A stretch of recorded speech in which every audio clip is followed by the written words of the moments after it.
Am I audible? Yes, sir, you are audible. We will start in 2 minutes, sir. No? Let's other join also.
Namaskar and good evening to one and all.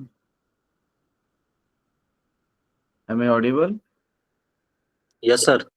Today we are fortunate to have with us Dr. Saptarshi Ghosh, a distinguished and well-known researcher.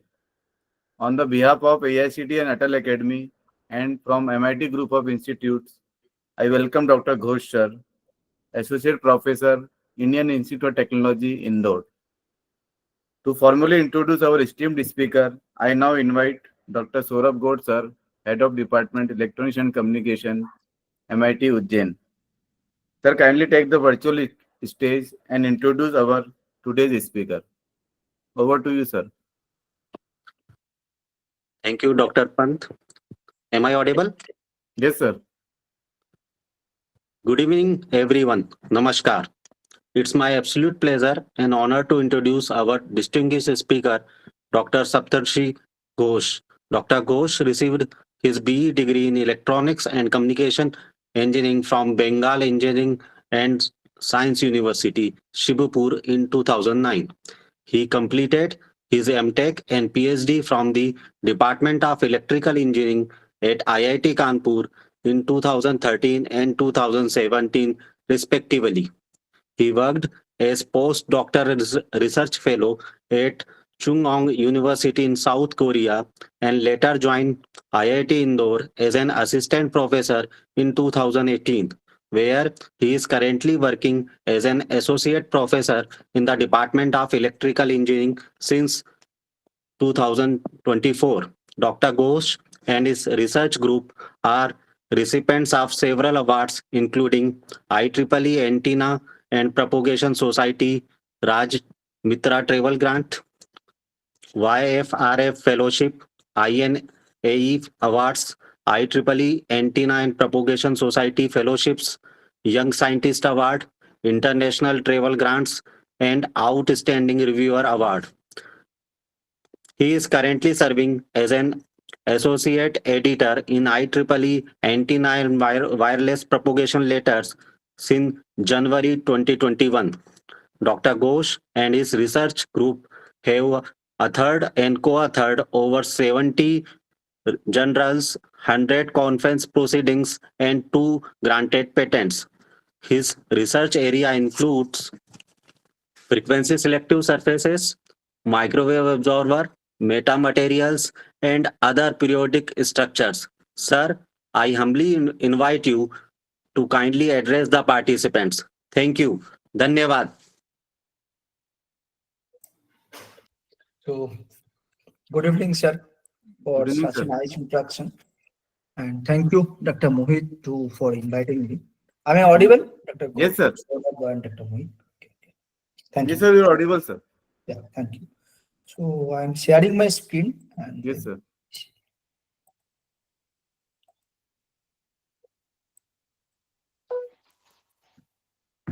Yeah, it's visible, sir. So Dr. Mohit, like because of this bandwidth part, I am putting my video off. So No problem.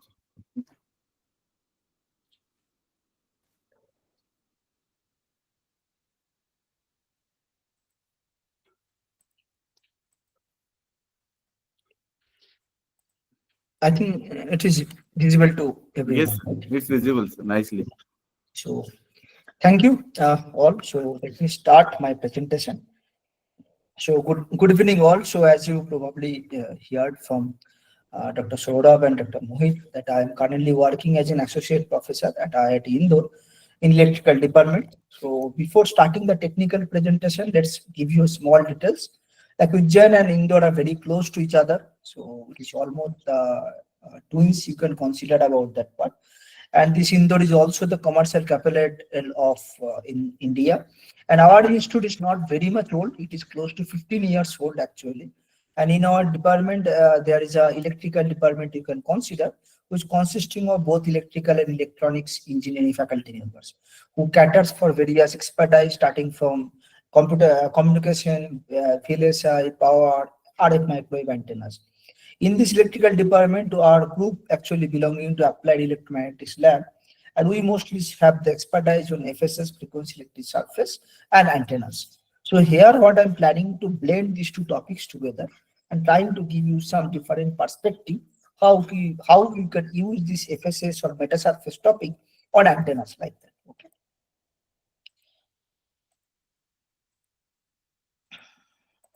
Yeah.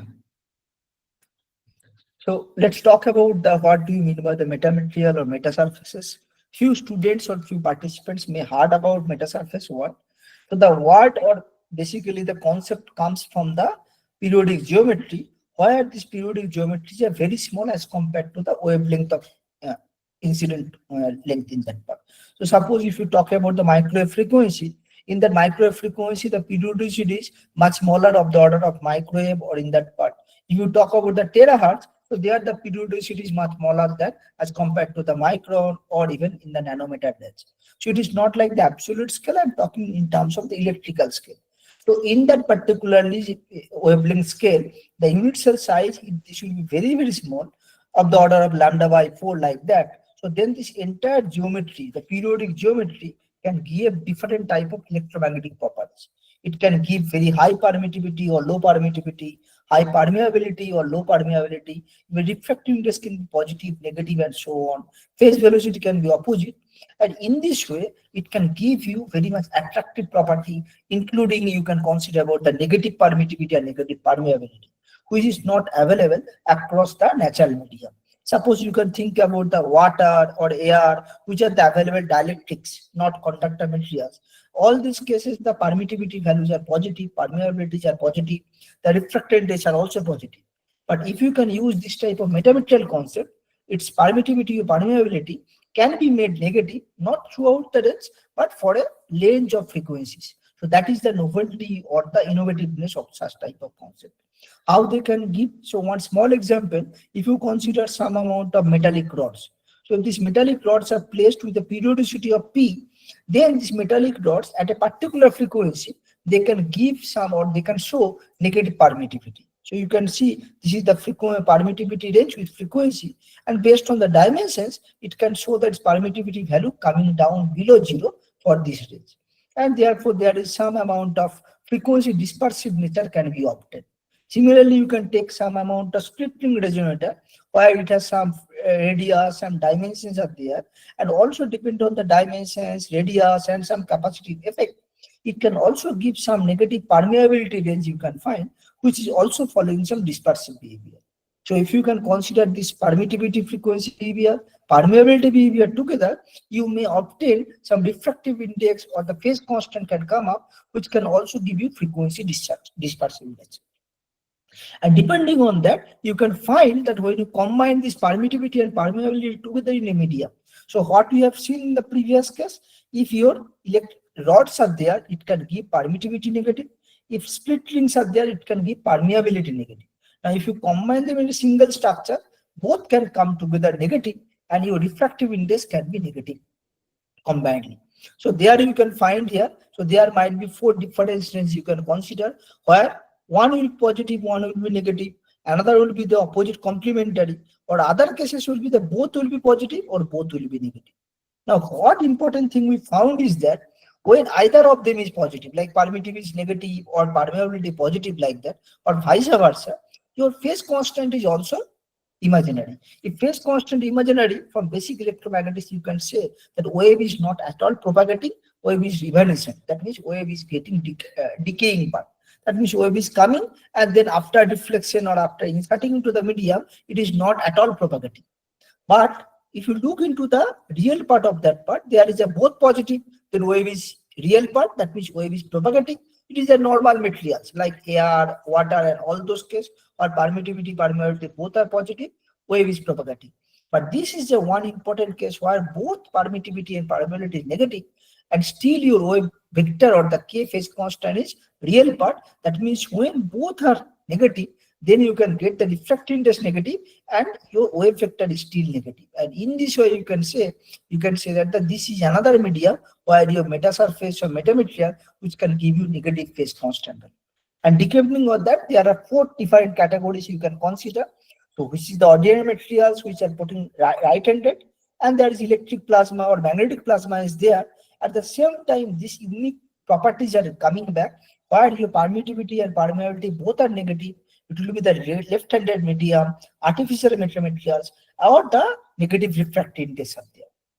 And by controlling, that means in other way, in a medium, you can control this permittivity, permeability, or the other parameter, refractive index, and all those things, and you can change the electromagnetic phenomena. And that is the concept in that part. What are the electromagnetic phenomena? One practical example is that you can change the wave vector direction. If this is a regular material, this is the right-handed. If you can make the left-handed material or the refractor is opposite, their wave vector is going to be changed opposite direction as compared to the energy vector. Similarly, you can take the two mediums, you can take one medium right-handed, another medium left-handed. So then you can see wave will be refracted to different direction as compared to the right-handed interface. When there are two right-handed medium, then interface, then wave will be coming and then going according to the sense law. Here also wave is coming and going into the sense law, but in the opposite direction, because here the refractivity is negative. Based on this concept, you can go for the super lens and other parts also there. It can also go for absorber, antennas, cloaking also, where the signal is coming and it will be going to be bent in such a way that here no signal will be getting diffracted. So if someone will be available at this point, he cannot see or she cannot see anything which will be cloaked inside that geometry. This is also modern day Harry Potter's cloaking you can think about. But there is one concept is there. So not only metasurface, but metasurface along with that, what is the FSS part? The idea of this metasurface is giving you the concept of the material level part. That means your materials, depending on the permittivity, permeability, all those things. On the other way, there's another word is known as the frequency selective surface, where the surface based on the, depending on the frequency, it can give you different type of applications or like that. So frequency selective surface is actually, you can talk about the functional level property, and metasurface or the metamaterial is actually the material level property. They overlap, they might sometimes not overlap at all. So anyhow, for electromagnetic part, I'm going to talk about the frequency electric surface, where this metamaterial or metasurface concept sometimes inherently exists, sometimes they may not exist like that. So here you can think about another type of periodic geometry. So these black colors are the periodic surface, and these are the metal geometry. So metal patches you can consider, and this white color in between, they are the gaps you can think about. So what will happen? If the signal will be giving through this part, there are some capacitance will be created between these metal patches, and there will be some inductance will be created because of the patches. But these patches will be very large, so inductance will be small. So it is mostly a capacitive geometry. And since it is capacitive geometry, it can give you the low pass filter. That means frequency at the lower frequency will be passing, or the higher frequency will be not passing at all. So in this way, you can consider this will be the low pass filter generated by the slot type.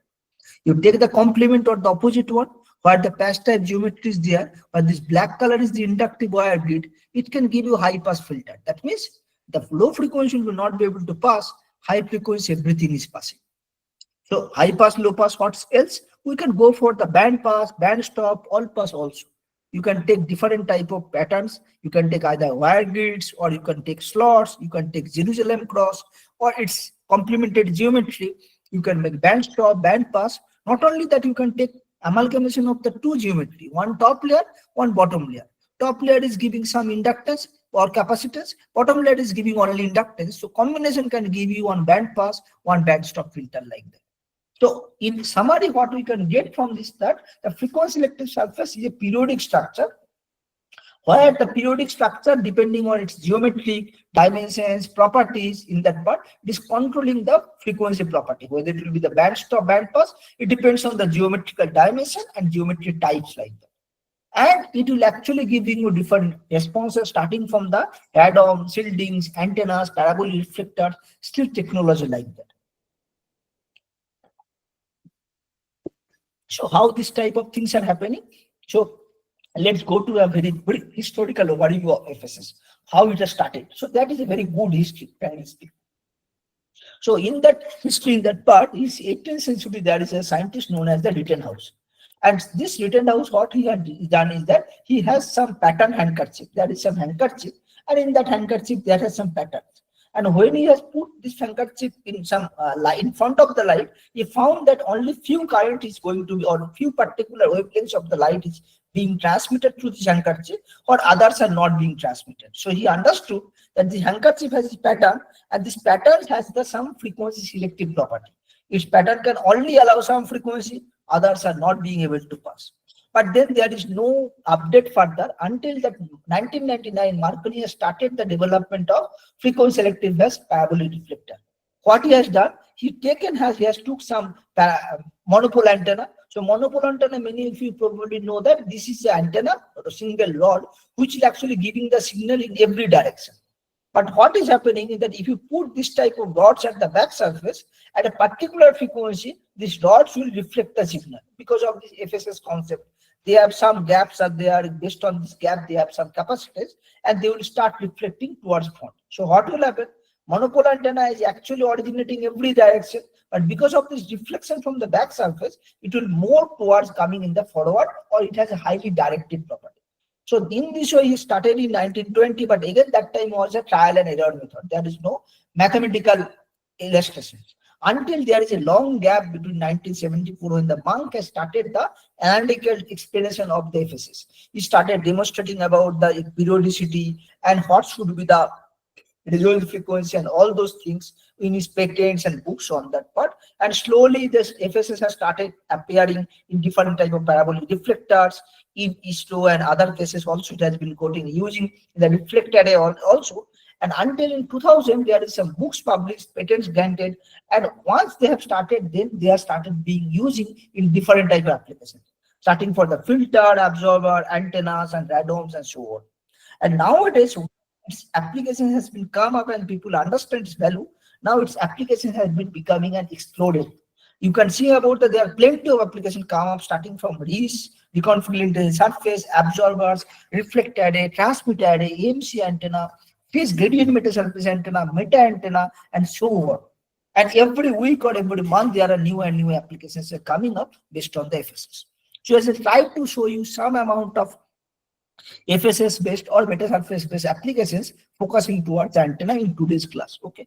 So now we understood the history part, but how these FSS are working.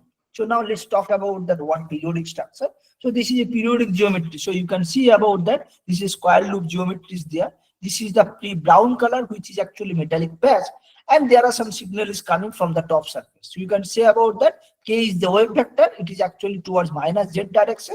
Electric field is in the Y direction. So I can say this is the Y polarized electromagnetic wave is appearing on this geometry, and based on this periodicity it will appear. And there is some FR4 dielectric will be there.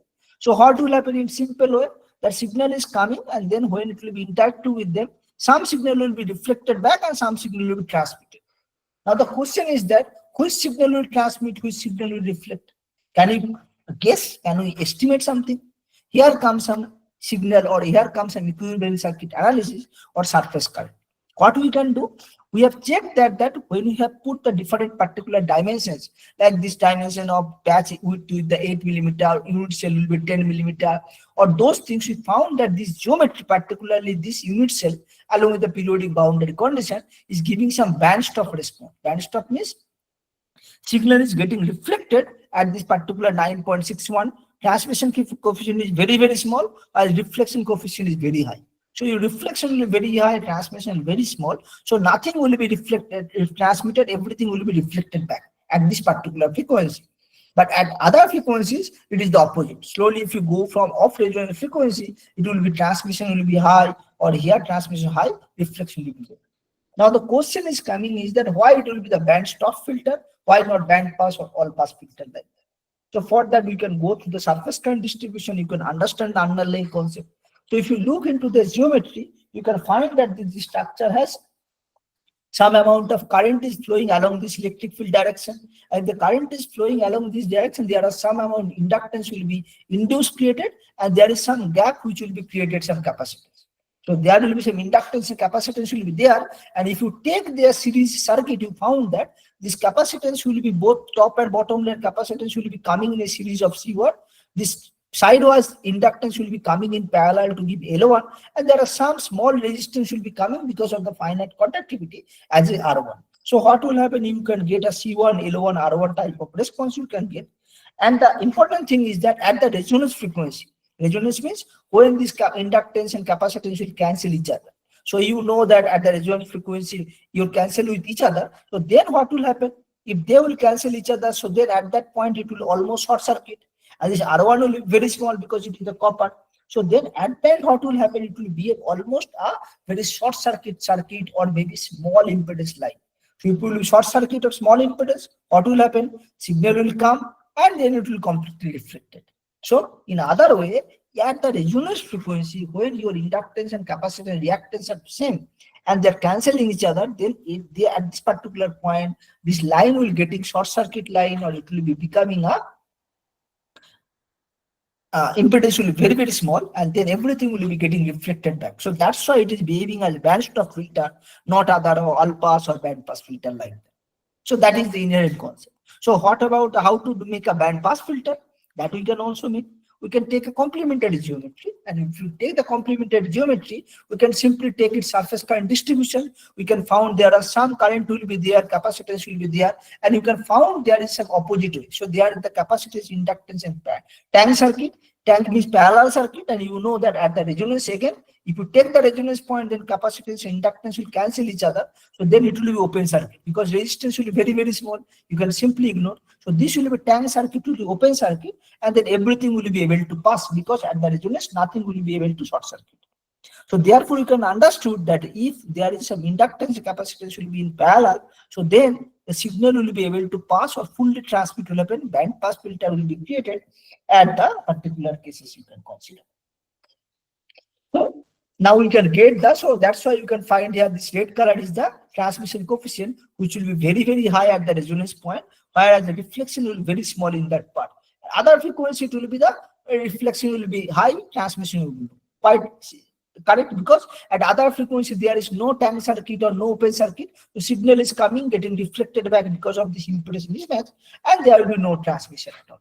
So this is the underlying concept of FSS or metasurface part.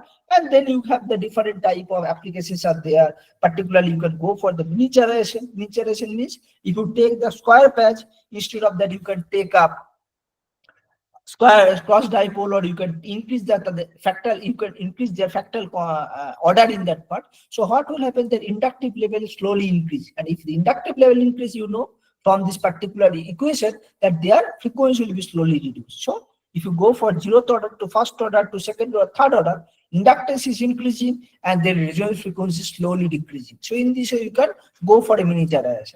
Otherwise, you can go for selectivity also. Selectivity means here you can see the bandwidth will be very, very large. Similarly, here you can see here also bandwidth is very large if you look into that. But for many practical applications, we generally require a very narrow bandwidth. So how to do in that part? The narrow bandwidth, you can make some using some highly selective part by using aperture coupled concept. Like you can put some amount of patch here, which are the patch or the resonator, and here you can put some amount of couple that is aperture or the slot. So what will happen? This resonator and this resonator, patch-based resonator, they will couple with each other between this through this aperture, and then they will make highly selective response, or some transmission null will be created sidewise. So in this way, you can also think about the metasurface geometry with highly selectivity. So we have got the few understanding part. So now let's come to some amount of one of the response. So let's come before this antenna, let's give you some amount of basic idea of what is this FSS based radom and all those things in that part. So what if you look into this part, this radom part in that part, if you look into the schematic part, if you look, so generally radoms are known as that earlier that this is actually protecting the electronic devices. They are protecting electronic device in aircraft and other things like that. So when there is electronic devices are there, we protect. So earlier days there are different type of conventional radoms are there using the composite, ceramics, and ABS like that. But the problem earlier we are facing is that part that these are all pass filter, because these composites or ABS, they are actually allowing every signals to enter or go like that. So there you can see about that. This is one schematic, but every signal from our friendly radar is coming, but at the same time the unfriendly radar is also detecting all those things. Now you think about the current scenario where you can think about that there are aircrafts are there who is flying in the border area. So this aircraft, there are some electronic equipments are there, and it can be detected by our friendly radar, but it can also be detected by the unfriendly radar as well in that part. So it can pose some security threat also in that part. So what will happen if this is the case in that part? So then what will be the solution? In that particular cases, what we can do, we need some band pass or band stop filter like that, which can only allow the particular frequency or particular signal from a radar, but this will not allow in unfriendly radar. That can be done by using the spatial filter or the FSS geometry. We can put this type of unit geometries on the top of these radom structures, and then what will happen, as you know, this has the frequency selective property. We can only allow the signal from the friendly radar, but it will not allow any signal from the unfriendly radar. So it cannot detect what is inside there, and in this way our defense mechanism will be much improved. So there are multiple number of radoms, and the radars have been developed by different type of DRDO people, and it has been displayed in various conferences also, including the last MapCon. But there is a problem. What is the problem? Problem is that this type of FSS geometries, they are mostly realized for the planar, they are not realized for this unplanar or non-planar surface. How can we talk about this part? So that means we can need some different type of analysis, where this analysis can help you to design some non-planar radoms or the unplanar FSS surface like that. So that's why we have recently worked on this type of non-planar FSS surface or meta surface based on the radom part, and these radoms are actually protecting different antenna structures also. So here you can see this is the one planar surface which is made of the FSS geometry, and we have put one transmitting horn antenna, receiving horn antenna. We are checking its simulation response. Then what we did is that we also consider a non-planar surface where we can simply put the FSS geometry wrapped on the top layer, and we have also checked its simulation response or the transmission response. And then we fabricated those structures. So not only the hemispherical, we tried with cylindrical, elliptical, or conical surface also. And what we found is that if you look into those patch geometry, they are mostly the band stop filter used for the shielding applications like that. So we found that their response are more or less quite equal. So if the planar geometry is giving a 9.5, the non-planars are giving close to 9 or 10 gigahertz, all those things like that. You can talk about that. And we also fabricated this. So those structures are fabricated in-house using the 3D printer structures. And by 3D printer, we have got it. And then there are some amount of response we have got. So this is a conical geometry, this is elliptical and all those things. Once we fabricate using the 3D printer, then you have used some painting to make those structures in this way. Now, all those structures are okay and they are giving some good amount of response also. But you may look into that part, there are some amount of deviations are observed. We are going for the too much complication or too much non-planar in that part. So if you see, these are the planar geometry where the non-planar part thing, the non-planarity is less. But if you go into this type of geometries, you can look into that part that there are so many free spaces are available in the particular top layer because of this more non-planar part. And therefore, you can also see there is a good amount of deviation you can also observe.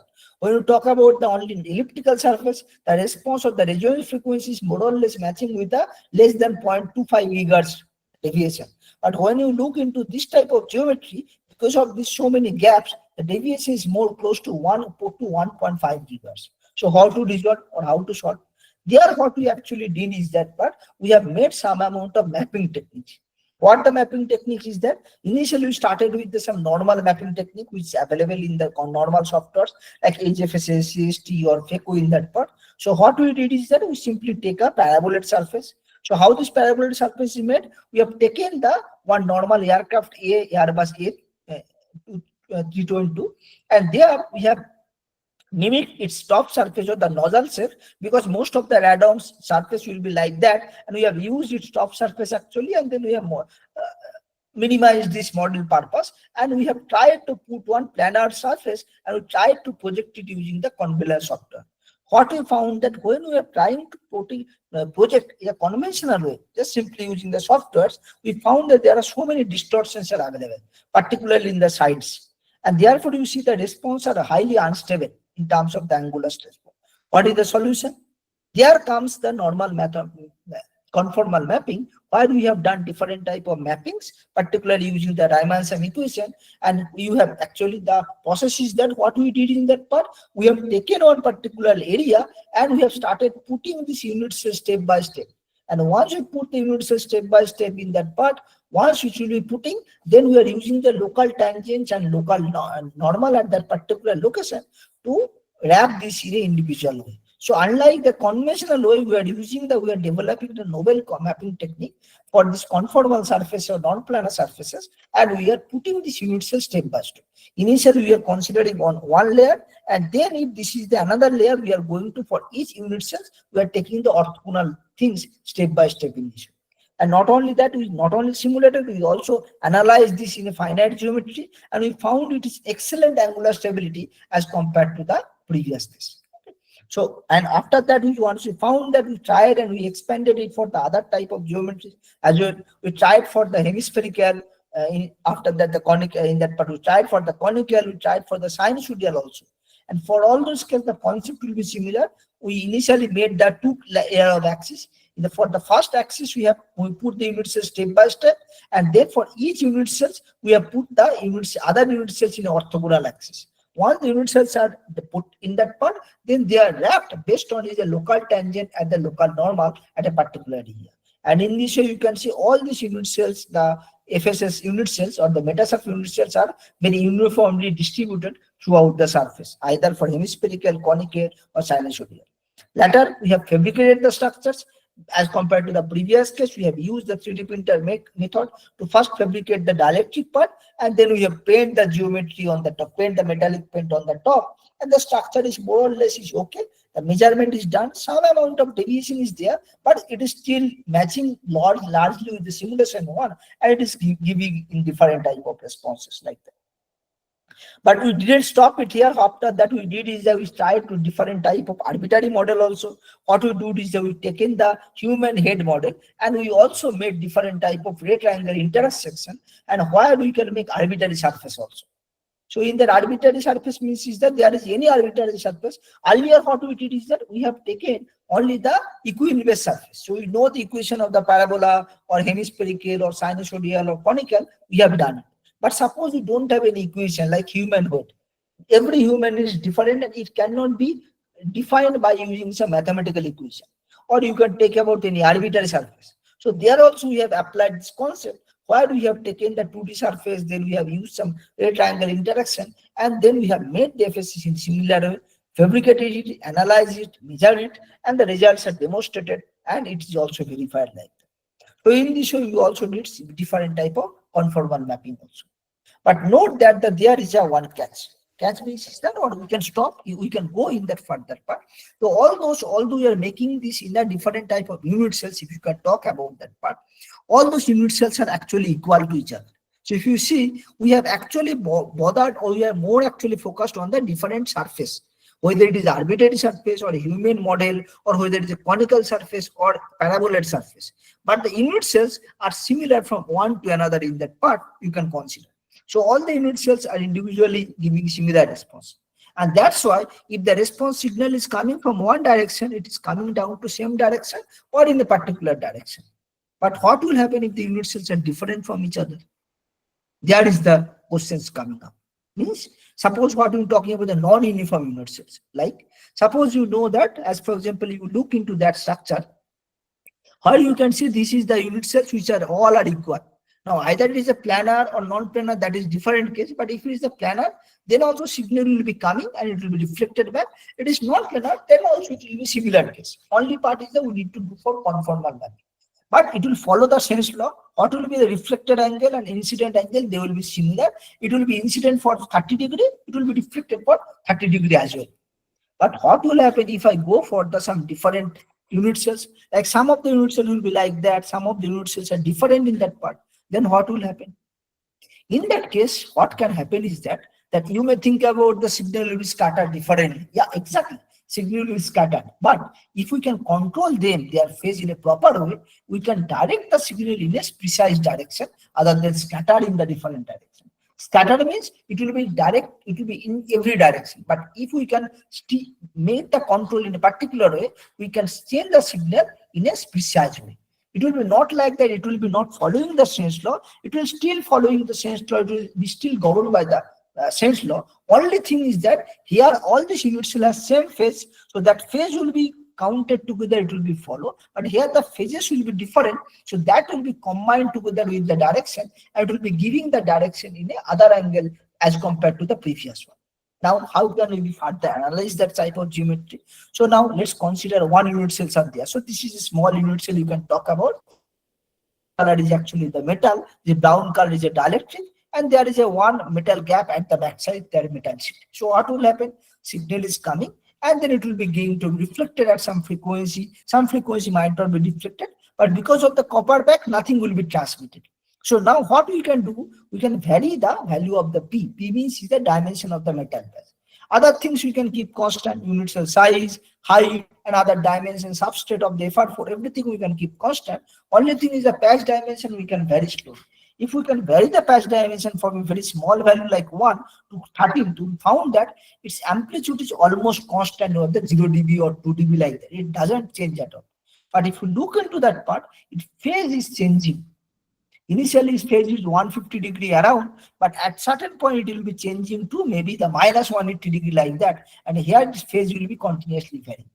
So that means if we can change the dimension of the geometry, that means one geometry structure will be placed here, one will be placed here. So then it can give you different type of phases, and by controlling them in a proper way, we can steer the beam in a particular direction. So that is the novelty for this type of surfaces. That means the surface has a phase gradient, where by controlling the phase, you can control the reflection signal direction. How to do like that? Now let's go further. So this is the phase governing equation is there. Suppose I am objective is that I want to send the signal 0 degree, or I am going for the reflected angle 30 degree. That means is that, so that means is that for this case, your signal is coming at 0 degree in that part, and your signal will be reflected at 30 degree. Okay, ideally, generally happens 0 degree reflection, 0 degree transmission, but no. I am telling that I am going to use this phase gradient metasurface concept, and here the signal is coming in the 0 degree, and but it will be reflected at 30 degree. How to do? That is the new thing. So here you can see theta will be reflection angle. I can put the 30 degree. Theta I will be the 0 degree I can put, and this lambda naught will be coming up from the frequency. I can talk about this might be the 4 gigahertz like that, and this 2 pi ni will be coming from the refractive index from the epsilon r. So what will be the unknown thing? If I want to come 0 degree and then reflected degree, so everything is unknown except this d phi by dx. That means for this particular value, my phase gradient can be determined like that. So next job is that I can make all these units step by step sidewise in that, and they can have a phase gradient like that. That means from this unit cell to next this unit cell, I can make some d phi 1 dx like that. From this unit cell to this unit cell, I can go for the d phi 2 by dx2. So they have the different phase gradient. We can make such a way that this, when the signal is coming like that, it will be governed to 30 degree. So what will happen? So I can make one periodic unit cell geometry where one side maybe they will be same, but another direction they will be step by step different. So in this way, I can make one phase gradient metasurface or phase gradient frequency electric surface where the unit cells are not equal to each other. They are different. They might be equal on one color, but they are not are equal in the row wise. So they have been distributed such a way that their phases are continuously varied.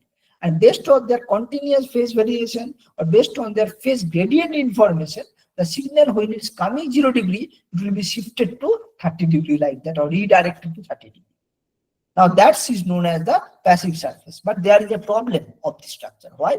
Because this is analog representation. Analog means from this surface maybe the dimension is 8 mm, but for this surface the metasurface dimension is there 7 point maybe 54. Now for this surface you can see the dimension may be 7.12. For next surface maybe dimension will be 7.099 like 96. So you can see to get the phase gradient of that surface, your dimensions are very much critical to achieve. But you know that this type of dimension achieved is very much difficult in that part of the microwave scale. 7.096 millimeter is very much difficult in that part. So if you have this type of analog part, you cannot fabricate or you cannot realize. So then what will happen? The solution is that we can change it from analog to digital or quantized. We can go for the zero analog to quantized. That means we can take only 1 bit quantization, where there will be two different phase levels will be there. One will be 20, one will be minus 60, 160, so that there will be phase level of the 180 degree phase difference. If that will be the case, so then what will happen? You do not need to bother about the fabrication limitation. All these unit cells based on their phases will be converted to either minus 160 or plus 120. And you can see here the signal is getting reflected. If the signal is coming 0 degree, it will be going into 30 degree like that. So our job is almost done, but there is a problem. What again? The problem is that you can see there are some side lobe are created also at minus 30 degree. So this is the plus 30 degree which you want, but this is coming. But at minus 30 also something has generated side lobe which is unwanted. Why it come? It came due to this crude quantization or the very poor quantization of 1 bit. Solution, we can go for 2 bit, we can go for 3 bit or higher bit at all. So then we have done the 2 bit quantization and subsequently 3 bit quantization like that. And once we can reach in that 3 bit, we can found that your 30 degree will be there, but at minus 30 degree nothing will become. So you can say about that due to the quantization improvement, your signal is getting significantly improved in that part. There is no side lobe or very small side lobes have been generated. So in this way, you can take up with the phase gradient metasurface. So after that, what we did further, we started with the, so as I mentioned you, in the 3 bit part means 8 type of unit cells will be there with difference of the 845 degree. So you can see here, so 8 different unit cells have been made with different type of path length, and you can see the phase difference will be 45 degree from one to next to next like that. So in this way, 8 different unit cells have been made, and they have been placed here based on this calculation, and accordingly we have got the phase redirection. So you can see here in the copper plate here, the signal is coming and it will be going in a 0 degree phase. So if the signal is coming 0 degree, it will going. But here you can see constant one phase gradient will be there at 30 degree. So that is also giving you the electric field distribution that your signal is going in the different direction. And obviously it can be used for the reciprocity theorem also, why the signal is coming at 30 degree, going 0 degree. Earlier it is coming 0 degree, going 30 degree. Here it is the opposite, coming 30 degree, going 0 degree like that. That can also be proved based on this concept. It has also been fabricated and verified also that it has not only beam directed, but at the same time it is going into the high gain also. That is also the another advantage. Why high gain? Because earlier what is happening, your signal is coming like that and signal is going in that direction. But now what you are doing, you are actually directing every signal in a, so nowadays when your signal is coming, you are directing every signal in the direction. So that means it is the focused redirection. Not only redirecting, you are focusing it to the redirection. So all the signal is focusing towards one direction, and that is improving the directivity, improving the gain. And you can see here, as compared to the copper plate, your gain is significantly improved, you can consider. So close to 10 dB or 12 dB gain improvement happens as compared to the normal copper plate. That means if you put the structures here, and if you can replace the structure with the copper, signal will come up here and go very less as compared to the geometry. You can say there is 12 dB gain improvement will be happening. So this structure we have fabricated in our lab in that part, and this structure you can see. Actually, we have fabricated 4 different samples, and then we have wrapped it up at the back surface to make the bigger structure like that. In this way, making that part. And also not only that, we have also tested it in the test bed also. How test bed in that part? We not only, so in that here, we have seen these horn antennas are there. They are actually going for the RF microwave signal. That means electromagnetic wave is coming and going back. But only electromagnetic wave, not other wave. Yes, we have combined, or we have given the different type of signals also from our computer. So we have used the SDR kit, we have used the computer, we have used the JNU radio. By using the JNU radio and SDR kit, we have generated the different type of signals, modulated signals, PPSK, QPSK, QEM, and other type of things. And all those signals have been initially generated by this computer. Then it has been shifted to the SDR kit. From SDR, it has come down to the antenna. And antenna, it changes from electrical to electromagnetic wave, which will be transmitted from here to another antenna. Then again, this antenna is demodulating the signal into from electromagnetic wave to either modulated signal or the different type of other signals, which will be passed to SDR to the computer. So if you are getting the 2 signals, the transmit receiving signal same time, then you can say that there is a efficient or the successful transmission between these antennas like that. So that is one thing. Second thing is also is that we have tested it, and once it is done, then we have put the RIS geometry.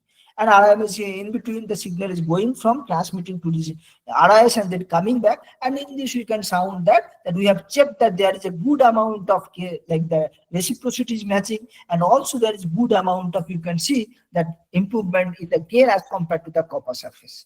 In the copper, there is a constellation plot, and you can see that the constellation plot might improve in the PGMS, further improving that, confirming that the PGMS is working better. But till now, it is not the end. What we did is that it is, you can see there is a new thing in that part. Till now, I'm talking about the metasurface and how these things are working. How this metasurface is actually using in the antenna. What we can talk about this part. And here is the practical application is the reflector. Reflector array, what is known as the reflect array. That means there is the 2 type, one antenna will be there, which is actually reflecting. So if you can look into that part, I can talk about there is a reflect and array. So what is happening? In general, in the parabolic reflector, which was earlier there, how they usually do like that? There is a one source of receiver will be there. What will happen? From there, their signal will be going, and this is actually the focal point. So then from there, it will go into the large scale. So this parabolic reflector are generally used for far field communication. And in that part, you can use this part. Now you think about that is very good. They are the ground station parabolic reflector, they are very good. But the parabolic reflector is very heavy, and you cannot put it in the aerospace case, or you cannot put it in the all those ISRO and other space missions like that. So then what is the solution? Solution comes in this metasurface actually.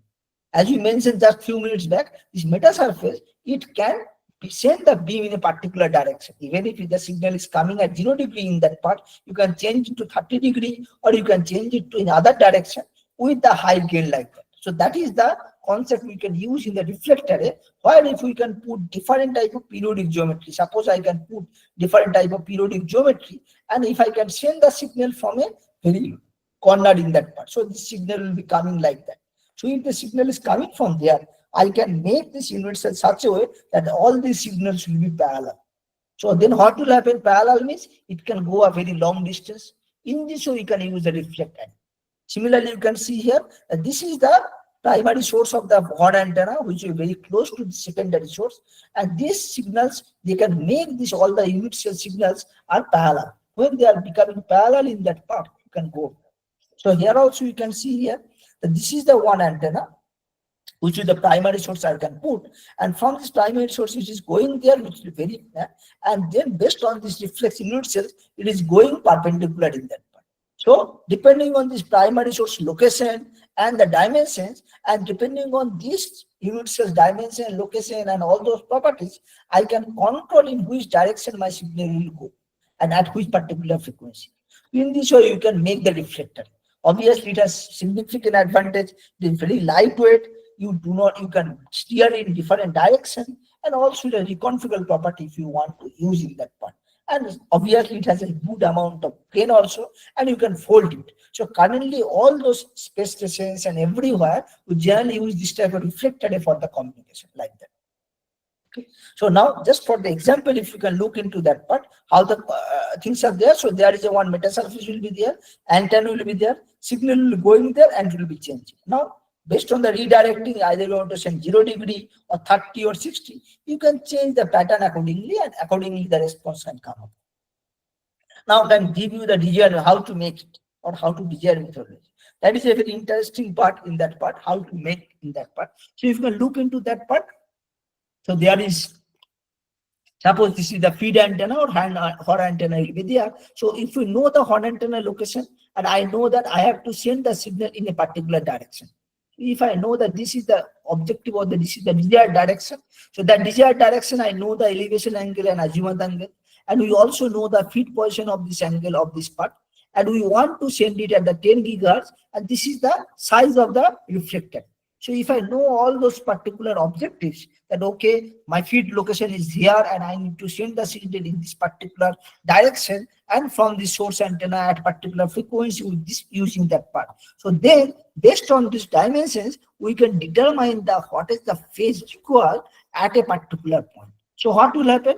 All these unit cells, there will be multiple number of unit cells will be created, and all these unit cells will be different phase will be there, and all those phases can be determined by this equation. So that will be the part in that part. And once this phase will be determined, so then the next step will be you design one unit cell and you tweak this unit cell such a way that it is following the phases and different constant. Like let's for example that we have made our unit cell topology, which has a dimension P, height will be 0.1 millimeter, and we are using some PLS substrate like that. So what will happen is that we have used the 3-bit. 3-bit means all of you know the 8 different unit cells have to be generated, all have a successful phase difference of 45 degrees. Now I want to send the signal in a particular direction. What we can do in that part, that means if I have a reflector like that and I have some amount of feed antenna will be there, I want to send the signal everywhere in that direction. So this signal is coming from the near field, but after reflecting it will be coming parallel. I want to make like that. So how we can do? Simply based on this location of this one, based on the dimension of this part, we can determine of these unit cells and we have to check where this unit cell have to place. So you can see here we have placed based on this quantized we have done, and you can put different unit cells. So this unit cell have different phase, it has different phase, and in that all these different phase will be there, and this will be the quantized phase profile for our objective. If I want to send a particular direction, and this phase profile we have determined, and now based on this phase we know that this probably the unit cell. So this unit cell we are going to place at this particular location. So accordingly we have placed this particular unit cells, and we have checked that if we have the copper plate, signal is coming and not going into that direction, it is going at least in that direction only. But here the signal is coming from the horn antenna, and after redirection is going to this antenna, which will be coming at the 25 degrees. So you can see here in the copper there is no bending, no signal will be redirected, but here in the next case the signal will be redirected to the 25 degree like that. If that will be the case, and then also we have fabricated the structures. As I mentioned you that it has two advantages. One is the beam, it will be redirected to the arbitrary to our desired angle, but at the same time you can see it has a good amount of gain. So here you can see the gain of this geometry as compared to the horn antenna will be much more. You can see obviously at some point it will be very large, some point will be not much. And also if you look into this part, the red color is the gain of the horn antenna and black color is the gain of the structures and the copper, and in that part, and you can see this is the good amount of lobe is there, which is showing some bending part in that case. Okay. So in this way, you can say that we have make one reflector based on the meta surface. So meta surface based reflector antenna you can consider, which actually are able to bend the beam. At the same time, it can give you good amount of bending also. And we have tried for the 3D printing to make it more robust, more flexible in that part, can we speak. So not only that, but that is how to make it in the full wave softwares. We generally use this type of Python script to make that part. So idea is that we generally first make the Python script for this using the ANSYS or CST. You can use anything, and we know the initialization part, what is the objective, and correspondingly we have make it in the MATLAB code. Okay. So once you make it in the MATLAB code, So then what we did is the next thing is that we determine the phases for each and every unit cell point. Once we determine the phase, so then we have calculated the phase distribution. Once phase distribution calculated, we have stored it in the array factor or in the vector matrix you can consider. So in the matrix, based on this location, we have determined that this will be the phases will be there. So this we have designed it the 3-bit. So that's why you can see there are different type of 8 different conditions come up. Each have the phase difference of 45. 225, 135, 90, 0, 315, 225 like that. That means different type of 8 different phases we have generated. Each has a phase difference of 45 degree subsequent to the next one like that. So once this is made, so then we correspond to the phase, we make the unit cells variations and then we make a text files. We have created the script, and based on the script, we have also made the geometry, and you can see at the end what we made. If we use the script, we can automatically generate this reflector in the HFSS software. So that is the new thing you may also learn from here, that we are not designing this reflector from manually from scratch to end. Here we have first make this calculation, mathematical calculation. We did it in the MATLAB. Once the phase is distributed, so then we have used the Python script. Not me actually. The students have also done this Python script, that part, and then we have exported those Python script. Using the Python script, we have completely exported into HFSS, and our structure will be done. Then you can simply put one reflector, a substrate at the bottom and the copper plate at the bottom, and your geometry will be ready in that. So this is the new technique people are generally using. So if your structure is very large, like periodic surface, you try to use or try to learn first Python or similar programming, and then you export it from mathematics part. In this way, you can also make like that. So now there are other type of reflected array antenna also. Earlier was also based on the patch dimension. Here we are not only use patch dimension, we are also talking about the patch height also. So here we are taking some cylindrical portions also. In cylindrical heights you can see we have taken, and different heights. If you can look into this dimensions heights for this part, we can see that this unit reflection magnitude is very small, only the 0.05 dB or below that part. On the other side, phase is continuously varying. So you can see at the part 10 gigahertz, all are giving different. So there is a huge amount of phase variations out there. We can use this phase variations in that part, and we can use unit cell length. So based on that, again we have started that part. Objective is the 0 degree incoming. The signal is coming 0 degree, and it will be bended to the 55 degree. So what we can do in that part? Here also we have made the quantized phase profile. This is the radiation pattern. You can see there is a huge bending, and also you can see this is the 0 degree. Nothing is there. But at 55 degree or 50 degree, there is a good amount of gain as compared to the 0 degree like that. And again, there is a gain is reduction and very small. So you can see that you can see 6.5 degree gain enhancement as compared to the copper. And then the structure has also been fabricated in the using the 3D printer like that. And this is the measurement you can also find like that. This is the normalized measurement, and it is also giving you 55 degree response like that. So in other way, the structure has given you some reflected while you are using the metasurface antennas to get the part. So next we can move to the metasurface assisted antenna. So let me start. Before that, I can just give you that there are 3 types of antennas are there where we can use the metasurfaces. One, I told you that this is the reflected antennas in that part, where actually that there is, you can look into that part, there is already one horn antenna is there. So this is actually horn antenna will be there, which will be the primary source of horn antenna, and this metasurface is actually the secondary source.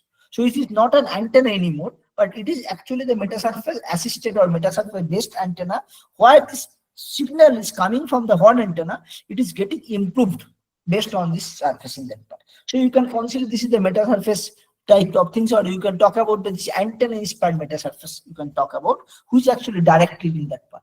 On the other side, the second type of antennas is there, where you can talk about the metasurface assisted or metasurface supported antennas. What does that mean? That means there is some antennas are there. Now, if you use the metasurface on the top or bottom or sidewise, its performance is going to be more and more like that. So here, without the metasurface also it is working. But if you use the metasurface, your performance will be significantly improved. One example is that you can consider there is a monopole antenna. Now, at the top of the monopole antenna, you can put one type of surfaces, which is the meta surface. You know, you can make different type of meta surfaces, but monopole antenna, all of you know, it is the omnidirectional. It will transmit everywhere except the ground part. But when you put the meta surface on the top, it will be redirect the signal, and signal will be traveling in the top direction with much more directivity. That means meta surface is actually increasing directivity in that case. Monopole antenna independently works, but with the meta surface, its performance is improved. Similarly, here also you can see there is another monopole is there. This monopole is actually sending the signal in all the direction except ground. So this is the monopole antenna, and this is the omnidirectional plot. But when you put the corner deflector, and this corner deflector, what it does, it will actually reflect the signal in different direction from this direction in that part. So your directivity will be significantly improved. Gain will be improved significantly, and you can see that the current signal will be coming in that. So it is very similar like the first meta surface antenna we told about that, what the marketing has made. And you can see here that there is a good amount of gain is improved as compared to this one to this one. And lastly, in the metasurface, there are different type of artificial magnetic conductor base or high impedance surface HIS based antennas are also there. What they actually do, if there are some antennas will be there, I can put or we can put some amount of AMC at the bottom surface, and this AMC will be actually reflect the back propagation signal towards front side and constructively interfere them together to further improve the performance. What will happen, you can think about that. Suppose there is a one meta surface will be there, and this meta surface you can see that it is giving some phase difference.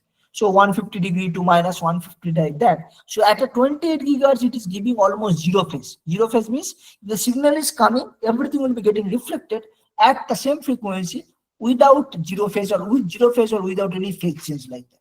So if I can put this meta surface very close back to antenna, so some signal going from antenna to top side, this is wave 1, and some signal going back, but then it at the 28 gigahertz, it will be reflected back at the same frequency without any phase difference. So wave 1 is going with same phase, and this wave 2 after reflection, it is also going in the same phase, almost 0 degree phase difference.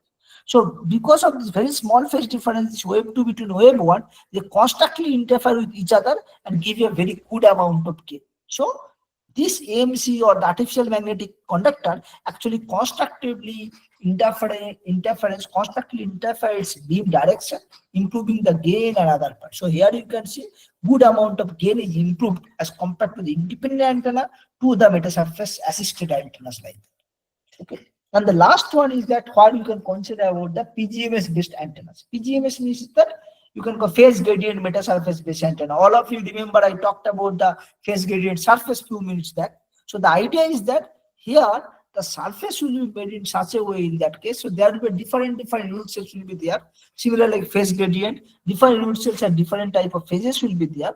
And when they combine with some antenna, the antenna radiation pattern is going to be get mixed up with this radiation pattern of this surface, and overall it will give you the combined antenna surface like that, or combined surface.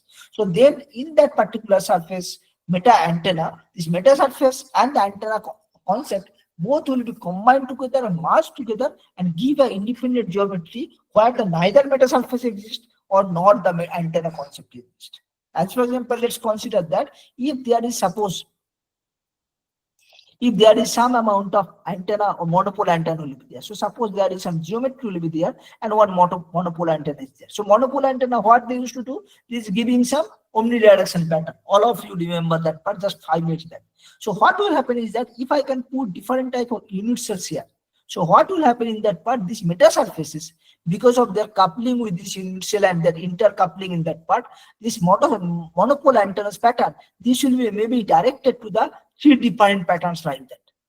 They will be changed completely. It can give some multi-beam antenna, or it can be send the beam in the particular direction like that. That means monopole antennas pattern is getting lost. At the same time, the metasurface, its immediate property is also lost. They get convoluted together and it gives an independent pattern which will be the based on the combination of them. So that is known as the meta antenna, where neither meta surface property or the not antenna property of standalone properties exist. Rather, they exhibit combinedly some properties. How they are actually making in that part? The idea is that you can just giving one basic part from here. Here you can see there are some amount of monopoly is there and different type of meta surfaces there. So what will happen? You can see there are some amount of multi beams are observed, and there are some fabricated, and from bottom surface there is a coaxial connector there, and it is giving. Now, idea how we should look like that. Very similar like the previous case. Here actually we can make different units. So you can consider there is some metal patch will be there. This is a top metal patch. There is substrate. Bottom surface there is a ground. So basically nothing will be reflected back. Nothing will be transmitted. Everything will be reflected back. Now what we can do is that if this gap, what is the gap is there, we can vary the gap from 1 millimeter to 4.5, etc. Obviously, because of the change in the gap, there is a change in the impedance, and this change of this impedance can be calculated in this way. And when there is a change in that part, we may create some amount of conformal or some amount of approximate equation that how this impedance will be getting different for different type of gaps. And then based on the impedance values, we can put the different unit cells at different parts. Like how we can do, again, let me give you the idea. Suppose I want to make this type of multi-beam type of thing. So what we can do in that part? First, we have the isotropic unit cell. Isotropic means they have the equal direction in both horizontal and vertical direction.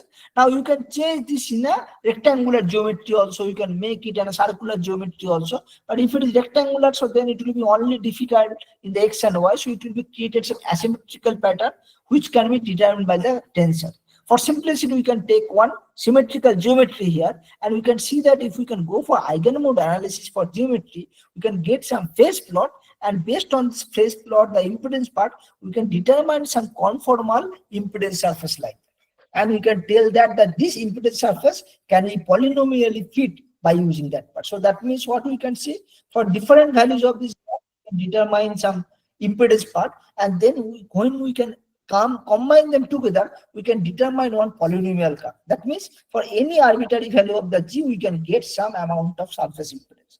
Once we can get one, what we can do? So we have to make one type of surface area antenna, and on the other side, we know that this is the maybe the reference wave. This is the monopole antenna, everyone knows. So this monopole will be there, which will be there. So this is the monopole antenna's pattern, and this is the desired pattern we want to make at the end.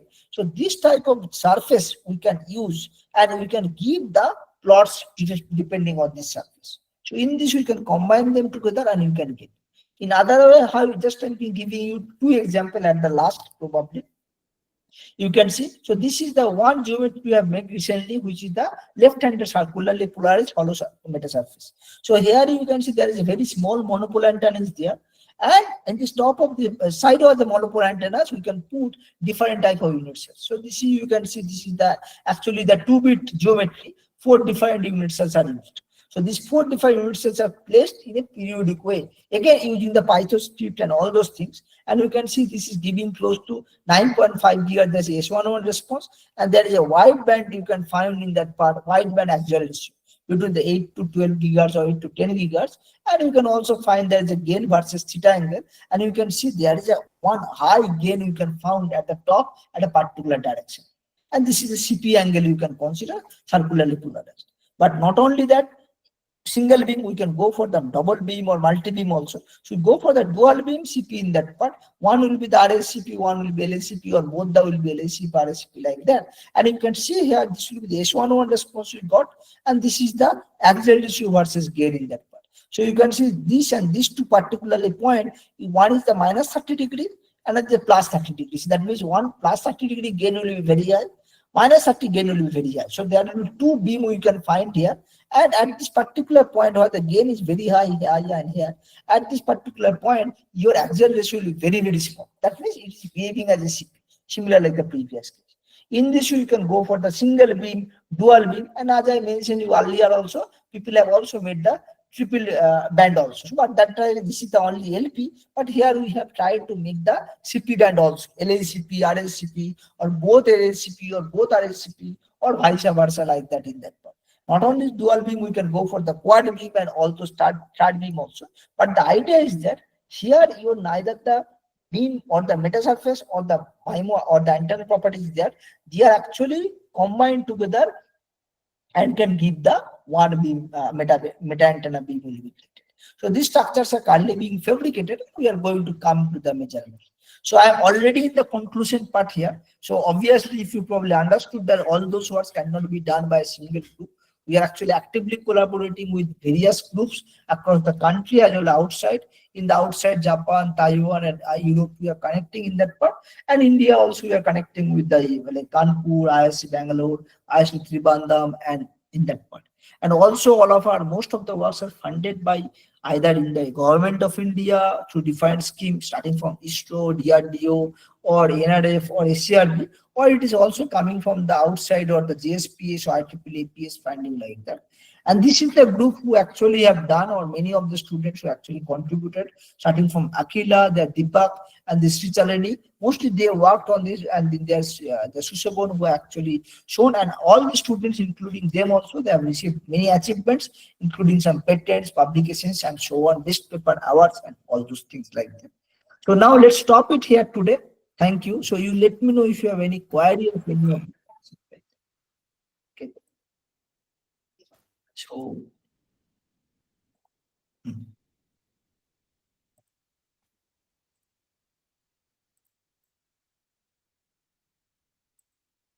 Any queries from the participants?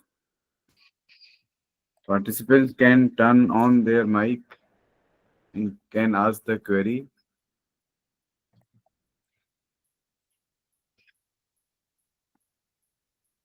Dr. Mohit, you have asked that equations also valid for, no, equations are valid for the millimeter wave frequency as well in that part. So only thing is that like for the millimeter wave you need to change. So if you talk about any frequency, so those are the frequency specific in that part. So all these frequency will be coming up. But only problem with frequency in the millimeter wave is that the unit cell size will be very, very small. And then depending on that, your fabrication will be difficult. Material selection will also be difficult like that. Here I can have the low cost material will be the FR4 we can do. But in millimeter wave means if you can go for the 28 gigahertz, you can still okay with the Rogers. But if you go beyond 28 gigahertz, 60 or 70, so then you have the practical demonstration challenge will come. But all these equations are equally valid for the millimeter wave as well as the terahertz also. Not only this PGMS, earlier also equations. Same thing. Okay, sir. Thank you, sir. Hello. Yeah. Hello. Good evening, sir.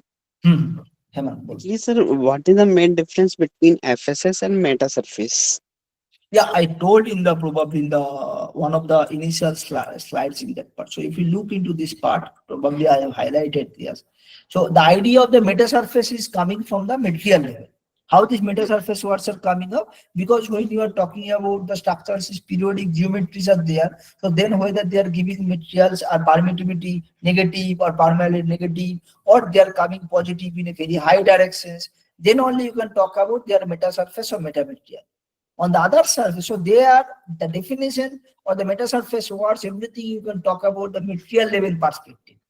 Now, if the same material can give you the frequency scaling property, if the same material or the same meta surface can be used for different filtering property, so then this can control your frequency. So then you can tell that the same material is actually the frequency selectivity surface or like that.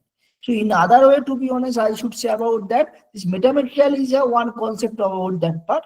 On the other side, FSS is another concept. They are overlapping in some places, maybe mostly overlapping, but they are not overlapping in other cases. Suppose some metamaterials are there which have no frequency selective property, but they are still metamaterial. On the other side, some unit cells will be there where the periodicity is very, very large. Suppose maybe the periodicity is A equal to close to lambda by 2. They cannot behave as a metamaterial. So they are only FSS, not metamaterial. Similarly, there are some amount of structures are there, but the periodicity is very, very small. But they are periodicity, maybe you can consider about the lambda by 10 or something.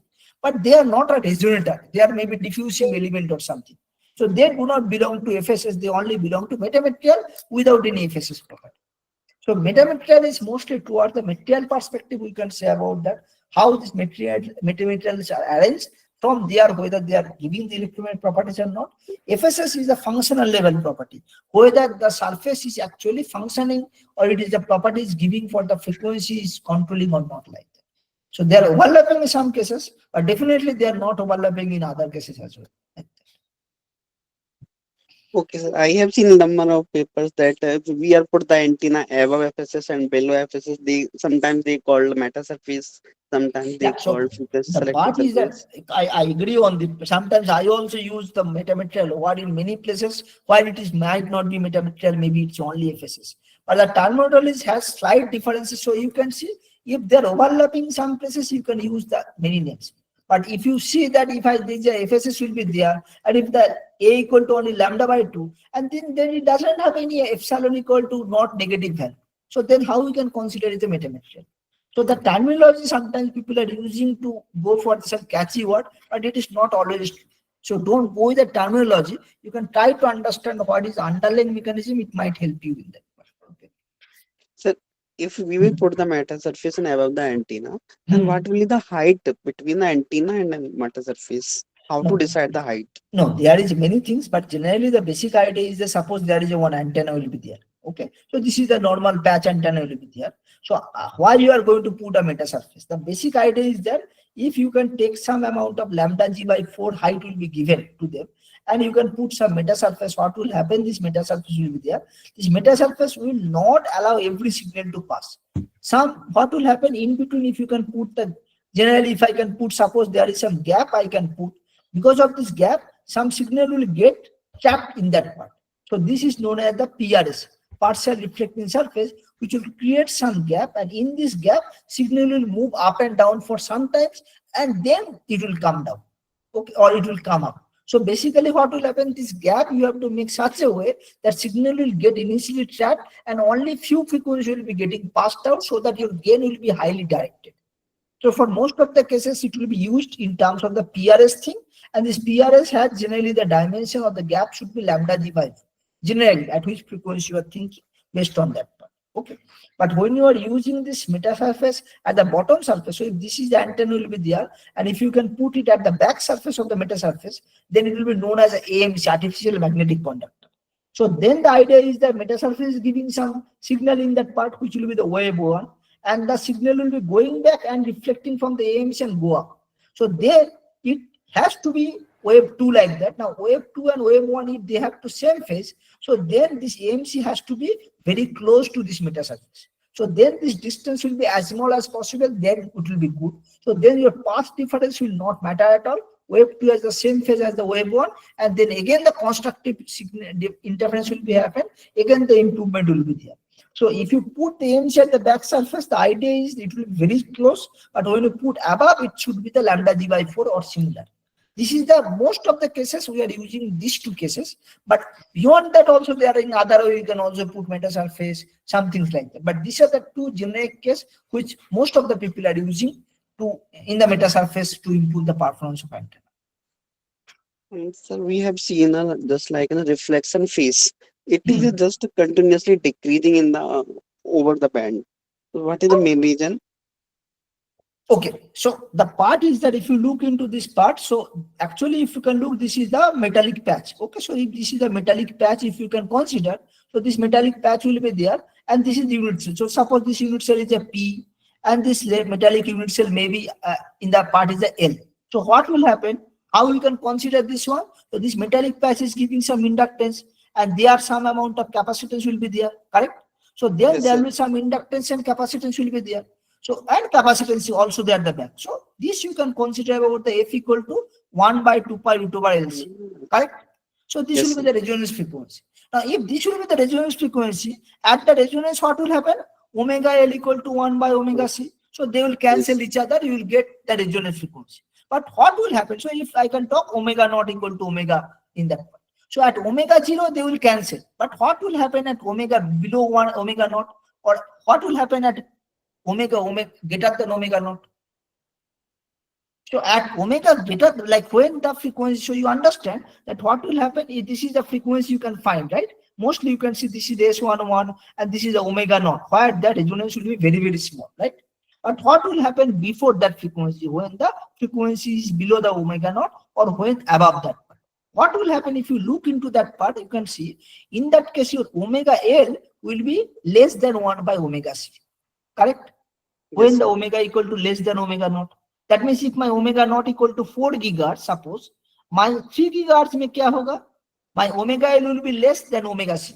So your omega L will be less, omega 1 by omega C will be more. That means this phase of the inductive phase will be less, capacitive phase will be more.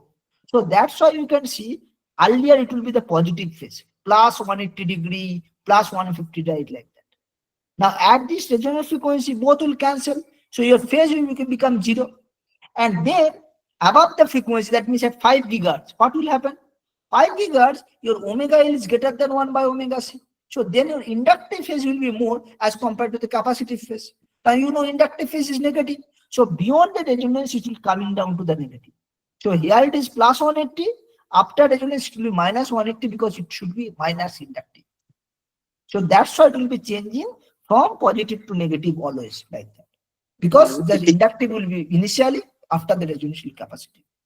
Maybe it will be the transition at the resonance frequency. Exactly, exactly. So in transition at the resonance, it will be the 0 degree phase. Before that, it will be the inductive, before the capacity. And that's why if there is two different resonators are there, you can see this type of things. Because here will be the one resonance, another resonance will be there. Before, because of this resonance, inductive, capacitive, inductive, again capacitive, inductive type of things are coming. Okay. Okay, sir. Thank you so much, sir.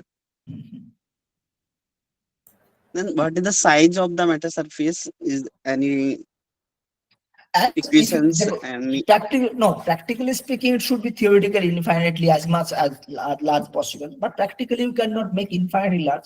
You make it as much as possible. That is good. During analysis, we take it unit cell periodic geometry, right? So when we are doing the analysis part, that time I have taken only single unit cell and I am analyzing. During fabrication time, you can take the structure as big as possible. But you have the fabrication limitation, you cannot take more than certain instance. But at the thing is that if you make the structure bigger and bigger, your response will be much more similar to the simulation. That's it. okay. Thank you so much, sir. Any other queries?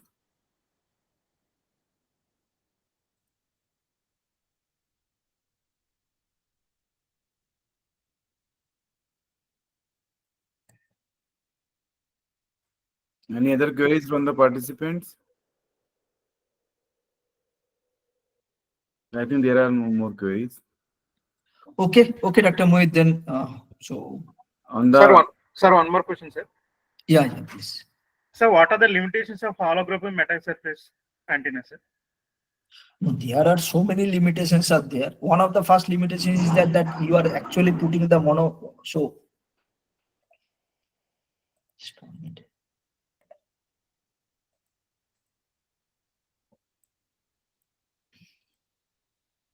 So if you look into this holographic metasurface antenna, the idea is that you mostly, if you look into this part, so idea is that the monopole antenna will be there in surrounding of the monopole. There are different type of metasurfaces there. Okay, so here and then you can change the part. So as of now, most of the holographic metasurface, or I should say about that almost all the holographic metasurface are focused by putting the monopole antenna and surrounding in that part. But monopole antenna is not directive. You are using it directly by putting that. I have not seen, or I have rarely seen that they have used some different type of antennas instead of the monopole antenna in holography. But monopole antenna is not a highly performing antenna. It is a poorly performing antenna which can give a very wide beamwidth like that. So that is itself one thing, is that this is giving to not control in that part. That is one thing. Second thing is that you can see here I am talking about the passive metasurface. So if the signal is coming and if I make the metasurface, my three beams can be generated here, minus 30, 0 or plus 30. Or maybe here I have put the 1 plus 30, 1 minus 30. But the problem is that this type of geometries, reconfigurable is very difficult. Now you think about that all the units have been made, it will be extremely difficult to put the diodes between the unit cells and to regulate that part. So this is geometry is purely passive. You is hardly going to make it reconfigurable, or if you can make it reconfigurable by using the diode, it will be a hugely complicated geometry. So that is another part, is that once your geometry is made, it is done. You cannot edit it, you cannot reconfigure it. That is the second part, you can talk about that part. Okay, so since this is not reconfigurable, suppose you can make some mistake during the fabrication or during the realization, your entire structure is lost in that part. And third part is that it is not easy to realize. You see that each of these hemispherical metasurface antenna, it requires at least 1 to 2 days to understand and then go ahead. So frankly speaking, this contains for 40 cross 40 unit cell. You cannot simulate it in normal computer. You at least need server to simulate this, and you can realize that part. So this computational complexity is also there. We can talk about it. But obviously nowadays metasurface normal antennas or the patch antennas research has gone. People are now slowly moving to this complicated antenna. But this the efficiency is good, but that's as I told you that complexity is very large in that part. Like that. Okay. Okay, sir. Thank you, sir. Okay. Any other queries?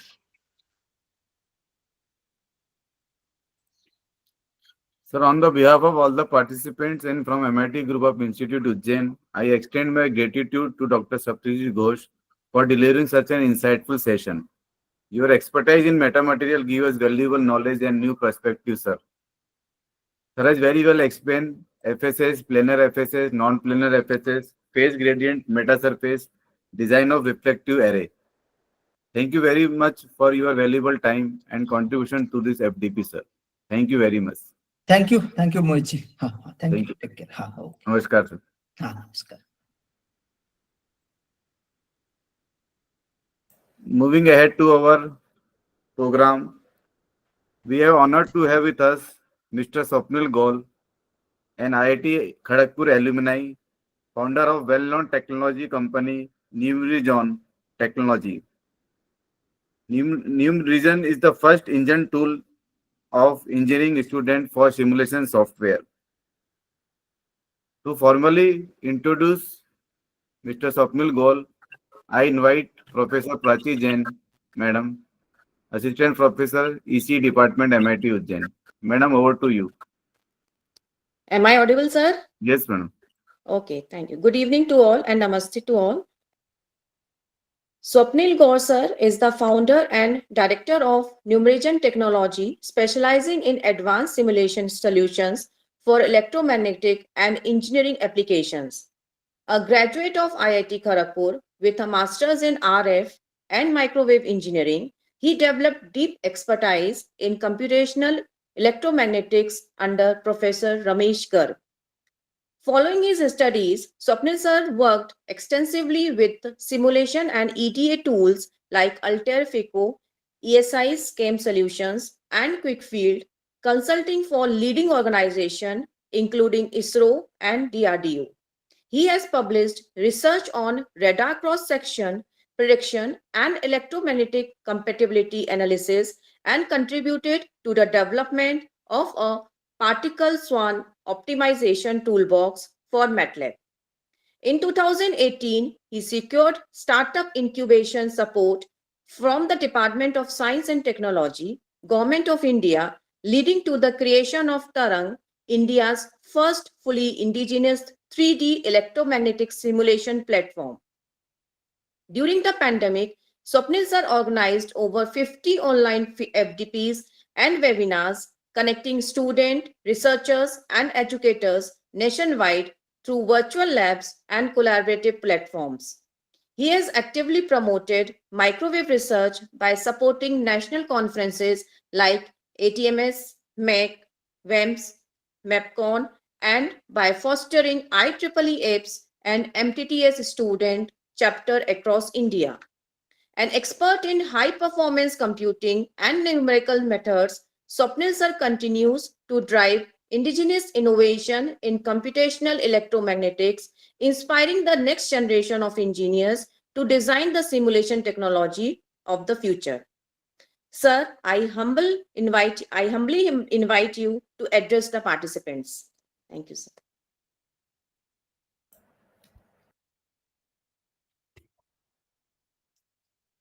Yes. So yeah, thank you Prachi ma'am, and thank you Mohit sir for organizing this my session, and thank you all the participants for being here. So like as ma'am also discussed, like I have been delivered several sessions on Tarang software, and we discussed like how we have implemented the Tarang simulation platform in India. I have given a talks on computational electromagnetics as well as the user interface of Tarang.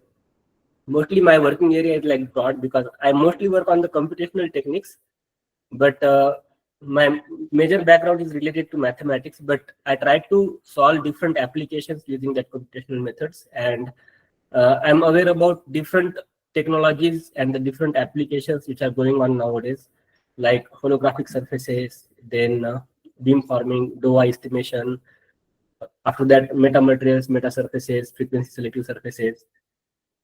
So I'll try to address those simulations also, like how we can create the simulation models for those kind of simulations or those kind of application, and how we can solve this application by using Tarang simulation platform. So I will give some mathematical touch as well as some kind of coding, because I'm aware that this session is like this FDP is like huge, like speakers are there, many number of speakers are there, expert personalities are there who already discussed the theoretical aspect of the designing. Maybe you might already are aware about what are the different methods of doing beamforming, what are the different methods of doing DOA, the music algorithms, and so on. So in this session, we are going to integrate those music algorithm or sprite algorithms, whatever are the things which are there in the Tarang simulation platform, so that we can estimate the DOA, we can generate the array of the antennas, and we can find out the parameter phases and the what we say amplitude need to be applied at the excitation to target my beam at a particular direction. Or we can also discuss like how we can design IRS, intelligent reflection surfaces, using this platform. So I'll share the PowerPoint.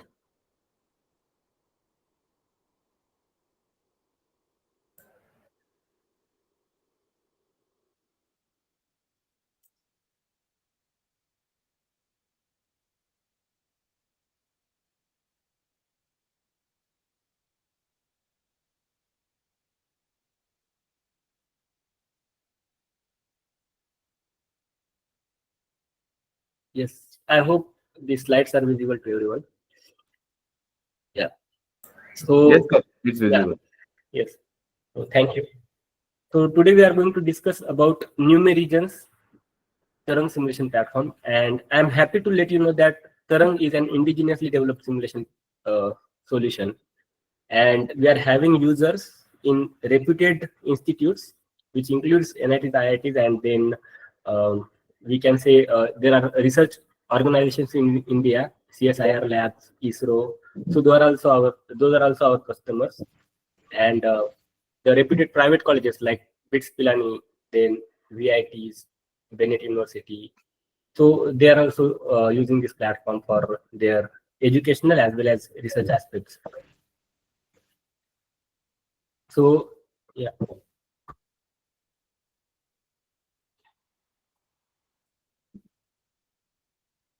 So as you might have aware about Tarang simulation platform, that because we have been part of all the national activities happening inside India that is promoting the research in the microwave and RF and microwave communication.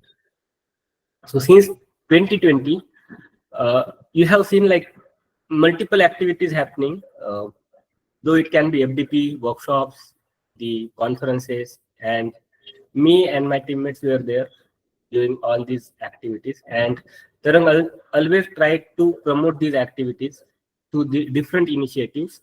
So sponsoring the conferences, being exhibitor, then collaboration with the conferences. Along with that, I also introduced IEEE chapters to few institutes, then inspired the student to do the research works in this area. So we have been there since INCAP 2020, then MapCon, almost every conferences we are there, though it's WAMS, ATMS, MAC, then MapCon. Upcoming conferences also, we will be there in MapCon. Then there is one conference in Siri Pilani, which is going to happen in October, and we are part of that conference also. So in Tarang, we have developed this 3 simulation package. Yeah. first I will introduce the Tarang simulation platforms, and after that I will also come with the topic, which is beamforming. So in Tarang we had these three simulation tools. One is circuit design tool, second is basic electromagnetic tool, and third one is the microwave design tool. So the circuit design tool basically is drag and drop the components, create the circuit, and run the simulation. But it's not like MacroSim or something like some circuit solvers are there in the market. But this particular tool is dedicated for doing the passive circuit designs at higher frequency to find out the S parameters. So we can take the microstrip components, make a circuit and run it and to get S parameters, or even RLC filters. Those things also we can make. The purpose of this circuit schematic is also to integrate the 3D model, which we are going to simulate in Tarang directly into this schematic mode. And then in case you want to do some tuning, so you can apply these external elements and make the tuning. So this is where we can use the circuit simulation tool. Many times there are BTech people are aware about the circuit simulation, but this on all the things are not possible on the schematic level. So we can use 3D softwares, and for that we have these two 3D software tools, which is Tarang Electromagnetics and Tarang Microwave Design. So basically Tarang Electromagnetic is a tool, and there is no alternative to Tarang Electromagnetic. So this particular tool is going to solve mostly all the problem of your textbook of basic electromagnetics, which is followed by Hayat or maybe we can say Professor MNO Sadiku. So those textbook simulations or those problems can be directly drawn, designed and simulated in Tarang platform, and the results can be animated and visualized. So in basic electromagnetic, we start from coordinate system, how a particular point looks into coordinate system, and how we can convert that coordinate systems between different cylindrical to spherical, like that. And then it has vector calculus, where in vector calculus we can create the equation of the fields. So we will be having some equation. We some X component, AY component, 3D vector field equation. We can plot that equation, and not only that, we can create multiple objects around it, and we can find out the computation on that particular object. Like I have some field, vector field, and I have a circle. I want to find out that field over the circle, the integral, the closed integral, contour integral, then curl operation. We can perform and plot that curl operation integral. So those kind of integral or calculations are possible. So in the Coulomb's law, again, Coulomb's law is not just the simple Coulomb's law for point charges, but it also has finite as well as infinite line charges, then finite surface charges, infinite surface charges. And again, it is like CAD-based tool. So you can draw any surface and you can assign some surface charge density, and you will be able to see how that particular surface will generate the electric field. So completely CAD and numerical based. So because of that, it will be more handy, or more we can say possibility student can check by taking different shapes. They can take the human body shape, another human body shape, and they can find out the mutual capacitance between them. So that kind of thing also they can do, along with like simple parallel plate couplings and all. Then we have moving conductors. In that we can take any kind of conductor, let's say helical, spiral, coils, and then we can find out the magnetic field generated from it. And then when the two conductors come close to each other, then how second conductor moves. So that animation also they can see. And the shape of conductor can be arbitrary. And number of conductors can also be as per the choice of student, and they can directly visualize and animate the movement of different conductors and so on, the angular movement, then movement in XYZ direction. Then along with moving conductor, we have moving charges. So the charges also, initially we had this point charge, and it moves inside electric field and magnetic field but now the software is like updated. We can take the point charges in a space where the electric field magnetic field distribution will be there. So any arbitrary electric field magnetic field distribution we can have, multiple point charges, circular coil, anything we can take, simulate, and that distribution, in that distribution we can put the point charges and we can track the movement of that charges. So Pusher's algorithm we mainly use for that, to find out that movements of that charges. So it's kind of particle in cell, but it's very handy for BTech students. They can just put files and then put the moving charges and see. And along with that, it also able to simulate the beams. So cylindrical beam, pencil beam, they can generate the beam and then they can see that how that beam is getting accelerated. So some kind of basic klystron simulation also they can perform in that moving charge module. And then after that, we have waveform generation where we can generate the waveform, multiple objects we can put near to it, and then the waveform hits and get reflected back, and then animation of this incident reflected signals. After that, we can have electrostatic, magnetostatic.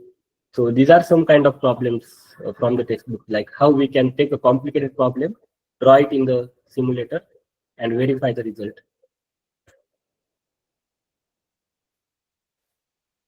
Then, yeah, here we can see some screenshots of wave polarization, oblique incidences, different electromagnetic properties, then wave transmission lines, Smith charts. So we can simulate basic antennas in the basic module, like dipole antenna, Yagi-Uda antenna, end fire array, broadside array. So these are some basic antennas that we included in the basic electromagnetic module. Then some waveguide components, we can change the mode of the waveguide and demonstrate like how a particular mode. So in this screenshot, you can see TM11 mode is propagating. So student will be able to visualize that how TM11 mode is propagating in the waveguide. They can change the dimension, change the frequency. They can change M and N, like TM22 mode, TM52 mode, whichever mode they want, they can just select and plot it and then animate it. So along with waveguides, there are different components also, like magic T, then coaxial cable, circular waveguides. So many other components we can load and you can visualize the fields in that. After that, yeah, so this is the screenshot of that electromagnetic package where we had multiple, the complete syllabus is divided into 15 parts, and each part is having the particular subject, chapter and associated simulation. So there are like more than 50 simulation modules we are directly providing with the software. So that if you are teaching this subject, you can directly plug in your laptop, start a projector, and you can interactively teach this subject. And I'm happy to let you know that there are last 1 week before we got 2 customers who are using this, who will be using this basic EMF package.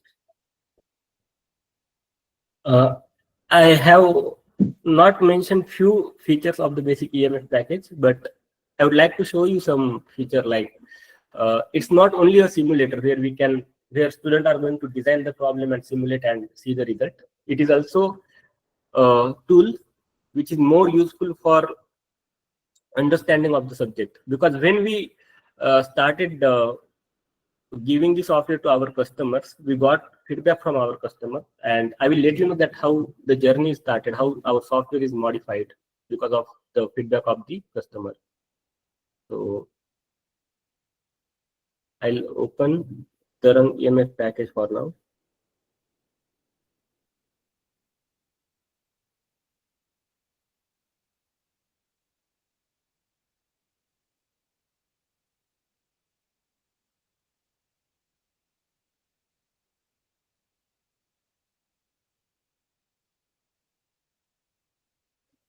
Just a moment.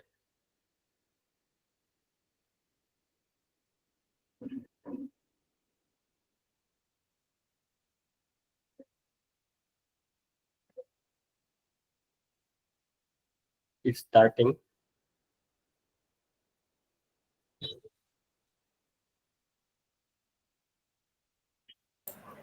Okay, I need to hide the screen, I guess. These slides.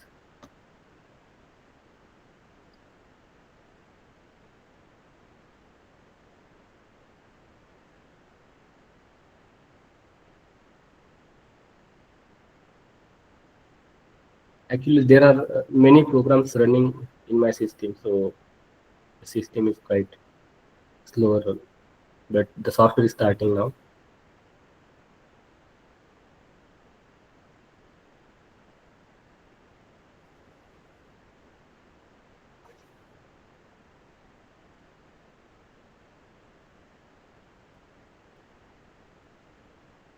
Yes. So this is the screenshot that I was discussing, and here like we can take a particular example. We can, it's like 3D interface, so we can put the things, we can double click on that particular parameter, we can change these values, like we can have 1 coulomb and then let's say -5 coulomb. In 3D space, we can add many number of charges, many number of elements, then the observation points, integrals we can compute, so on. And then it is going to compute it. And after that, the feedback that we got. So this is fine. This is like simple example. So because of that, you will see that very simply we have done. But when you go ahead, you will see a complicated example also. You can take the finite surface charges, finite these things, but automatically it is going to generate the code. Means whenever you simulate anything, so it will generate the code. So because this example is simple, you can see this is like simple way of solving the point charges. So we know that electric field is inversely proportional to r square, something like that. So we have plotted that thing. So the code is automatically getting generated. Okay, I'm explaining this part because this same UI we are having for high frequency software. And in that coding area, we are going to do that algorithm implementation for DOA and many more. So whenever we solve a problem, we generate the solver code. So that is the uniqueness about the software. So basically the requirement came from an institute that students are understanding the subject very well through the animation, visualizations and all. And then students are also want to know how the problem is getting solved. So because of that reason, we included this facility in the software, and then we thought that why not to give this same facility to higher version of the package, and we integrated this similar facility to the higher version. So because of that reason, I can say that our software is best when you are doing holographic surfaces and so many other things, optimization, AI, machine learning. So there we have a very better advantage. So if you see this syntax, it is like compatible with Python language also. So you don't need to learn another programming language for that. So it generates the design code as well as the solver code, and we can modify the solver code and we can again test different assumptions. So after that, we have many more tools. So when you go ahead, you will see some more detailed coding will come on the solver. So I'll close this now. And yes, after this, we have another tool, which is a high frequency tool, which we call as Tarang HF. And in Tarang HF, this particular tool is more dedicated for research applications. So when you want to perform research activities, so here you can do it. Even it is applicable for industries nowadays. So where we can design different antennas like wire antennas, planar antennas, deformed ground structures, dielectric resonating antennas, implantable antennas, MIMO antennas, antennas for 5G. So many applications in the antennas. Then RFIC, MMIC, again power dividers, couplers, filters. So this kind of, the major difference between antenna and this coupler divider is that the circuits have multiple ports. So we can create multiple port devices, single port devices, then metamaterials, frequency selective surfaces, ground penetrating radars, bioelectromagnetics, SAR analysis, static and dynamic RCS. So these are some screenshots. We have also validated our result, and I'm happy to let you know that we have around 100 simulations which are validated compared with another sources. maybe it can be through IEEE papers, through another software, through measurement, through textbook. So we tried different type of comparisons, and our results are matching also. So in antenna design, we can see different antennas, then radar analysis, then bioelectromagnetic, EMI, EMC, antenna placement on larger platforms, then components and PCB. So we can import the Gerber file. If the components are applied on it, then we can take care and we can solve it into 3D. And even we can design these interdigitated capacitors, spiral inductors, and so on. And after that, we can do the packaging also, VLSI interconnect. So I can say Tarang is best for solving VLSI interconnect because we are having a technique called PEC, partial electrical equivalent circuit. So that is going to take these advantages of finding out the mutual couplings, and it can give you the better desired solution. So this is the user interface of Tarang high frequency package.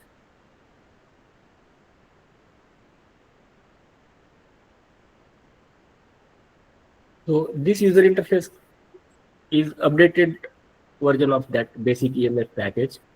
Somewhat the workflow and the UI is similar, so that student will not face difficulty from moving from EMF to HF. So that is the reason we kept the UI and the idea or the concept similar. So I will let you know that how these features are useful for creating the structures related to beam forming or the latest research trend that is happening.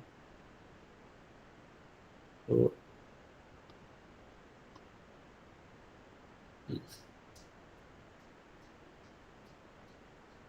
so right now I'm just opening the software.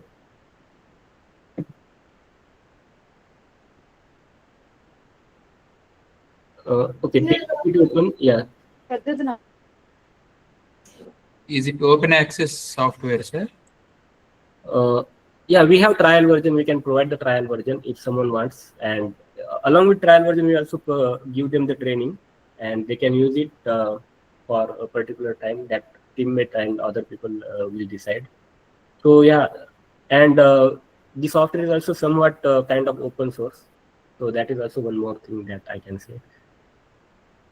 So you will be able to see the codes, like when you are running the FDTD, you will be able to see FDTD. If you are running method of movement, you will be able to see the method of movement things. So that things are also there. So it is going to combine the advantage of other commercial software and the open source software. So many people have asked me what is the major difference between the existing software and Tarang.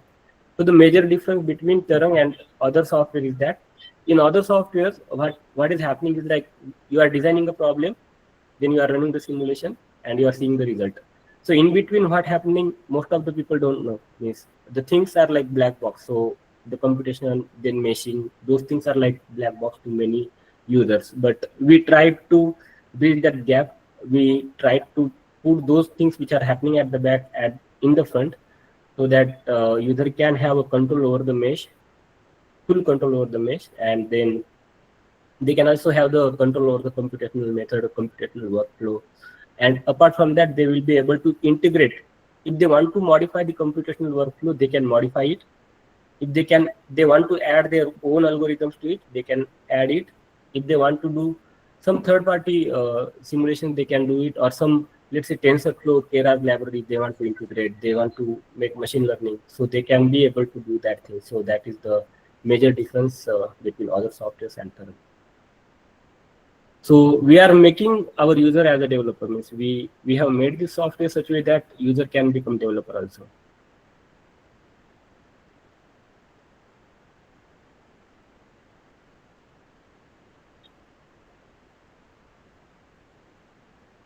So I'll start one of the application for just demonstration. So here, when we talk about the CAD features, so basically like we can draw different shapes.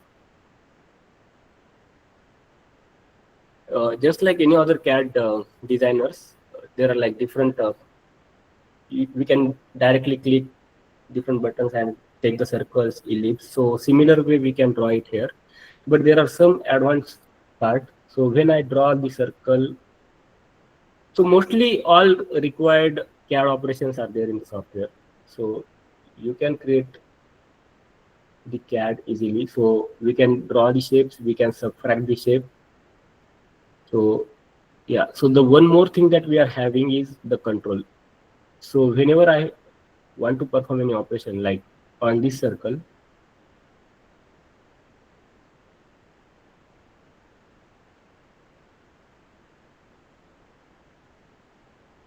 okay, this circle. So suppose this particular circle I want to adjust the radius, so I can say that this particular parameter is R. I can preview this, and I can say that this is, I can write description here, radius, and then it is changing from, let's say, 5 to 10 with step size of 5 and default value of 5. Step size I will say 0.5. And then okay. So now what is happening if I change this? The parameter is changed. So these are the we can say user-defined widget. So you can create your own user-defined widget. You can create your own macro, we can say. So if you are having some antenna and you want to adjust a particular parameter, so we can make this quick sliders. Even we can perform multiple operations on that, like sweep, extrude, revolve, taper. So I'll sweep this. So now I can see that entire structure is going to modify.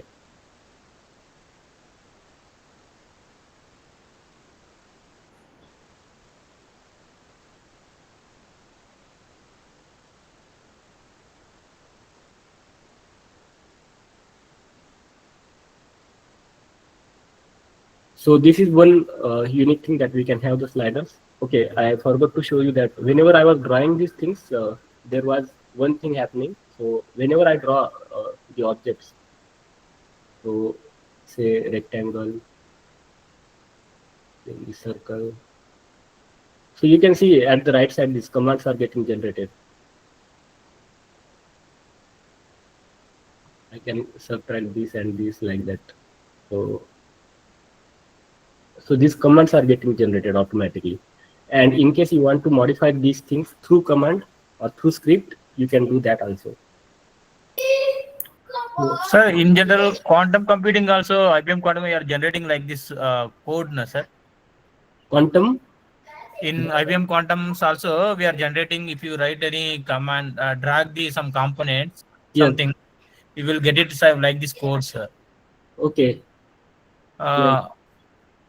I hope it is not related to this part. Yes, so but yeah, I have studied one of the quantum, how we can use the quantum things into electromagnetics.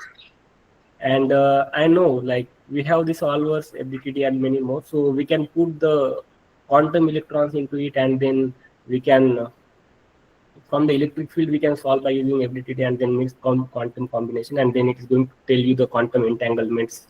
So yeah, I know about the quantum things, but not the software you are saying. Maybe this feature they are also providing, but yeah, so this feature is like quite good. So it makes the designing more powerful. And I'm happy that in future version of the software, we are also putting that quantum things into this application of quantum into electromagnetics. So in the 3D design, you can put that, integrate your quantum simulation with this. So that is there in the development. Thank you, sir. Can you share the link, sir, after the completion of this session? Yes. If you are interested in the quantum, then also we can. Yes, sir. Yes, sir. Yes, sir. Yeah. Thank you, sir. Yes, welcome. So yeah, so these are the script we can also modify. We can add the for loop, if else conditions, and we can make some complicated shapes from this. For example, I'll show some of the scripts that we have. Let's say in the CAD designing, and cookie shape. So these are basically the macros which are added, which are generated as told. So we can see that in this example, we are actually creating this shape. Means a circle. The radius of circle is changing as per the direction, as per the angle. So this, we know, like for circle we have r0 means r cos phi, r sin phi, x and y component. But here this r is again changing with respect to phi. So we can get this kind of shape. So we can model this shape, then we can draw a circle. So here we can see that we have first created this shape. So because this is Boolean operation, it will not highlight. But first we created this shape, then this circle, then the difference operation we perform. So after performing difference operation, we got this inner polygon, then circle, then difference. And then after that, we got this second polygon. So in this way, we can create these shapes. And in case I want to sweep this particular thing, so I can sweep it. Again, I can apply my own post processing on that.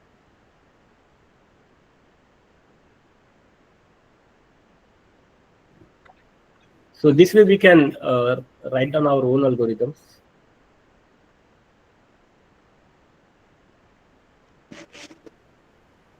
So this is a particular example of Vivaldi antenna. So here we are going to create this type of Vivaldi antenna where these exponentials are there. So I'll run this code. So now here we can see that this is the polygon.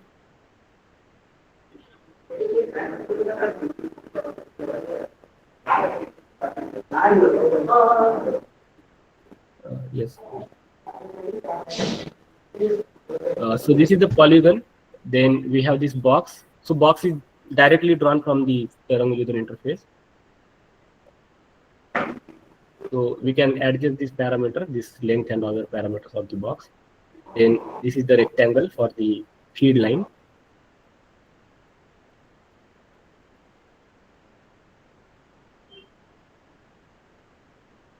So feed line, this box, and this is the polygon. And this polygon is made from this exponential function. So for that, we have wrote this function, my Vivaldi.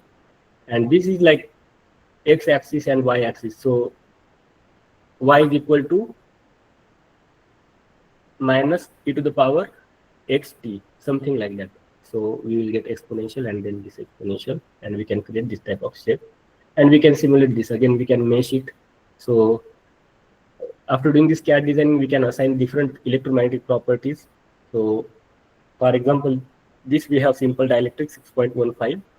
We can take different dielectrics like lossy dielectric, anisotropic dielectric, magnetic material, resistive material. So I have taken this dielectric. Then this is as a perfect electrical conductor. We can change this also, the surface properties, resistive sheet, inductive sheet, and so on. Then we can decide the mesh. By default, software does it, but in case you want to control it, you can also control it this way.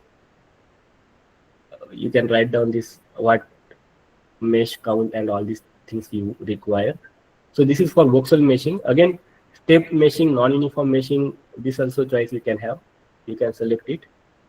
And then after doing this, you can also select the boundary conditions. So by default, CPML boundary conditions are there from all the sides. And then you can select the meshing algorithm and run the meshing. So I'll show you that how the mesh will look for this particular example. So I need to click on run.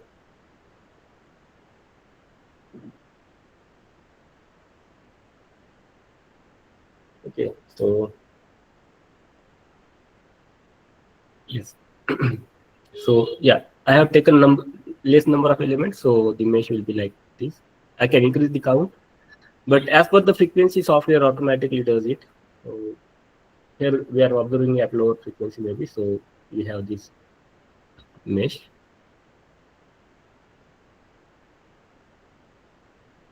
And one more thing that we can have is like we can do triangular meshing also. So in the triangular meshing also, suppose I have drawn circle and then inside that there is another object, and then I'll select this outer circle, then inner circle, Okay, sorry. So yes, circle 1 is inner, circle 0 is outer. So outer first and then inner, and then subtract. Now suppose I want to mesh this particular thing. So before that I need to assign this as a some material. So let's say I make it PEC, and then I want to mesh it. So now you can see like how we can control the meshing. So when you are doing some characteristic modes analysis, so in that case you need a triangular mesh or method of moment and all. So this is the preview. The number of nodes will be set like this. So you can change these nodes also. So this way it is getting meshed. So it is going to achieve better mesh quality. And now suppose you want to see another circle which is like inside one. And for this circle you want to say the number of elements are more, let's say 31. So here we can see in the preview these dots, the nodes. And now again you can mesh it. So inner part will be more fine. So you can also make outer fine, or you can achieve certain, here you can increase. So the way you want, you can just mesh it. So there are both options, user controlled meshing as well as by default meshing.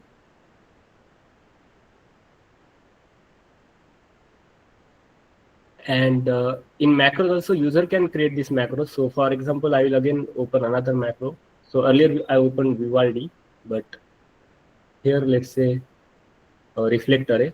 So in this reflect array, yeah. So whatever we draw on this while designing, we can modify that code and we can save it as a macro. So we have this code for our reflect array.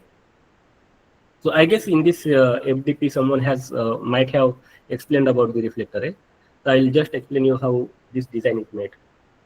So basically, in reflect array, what happens is there are different unit cells, or we can say different rectangles.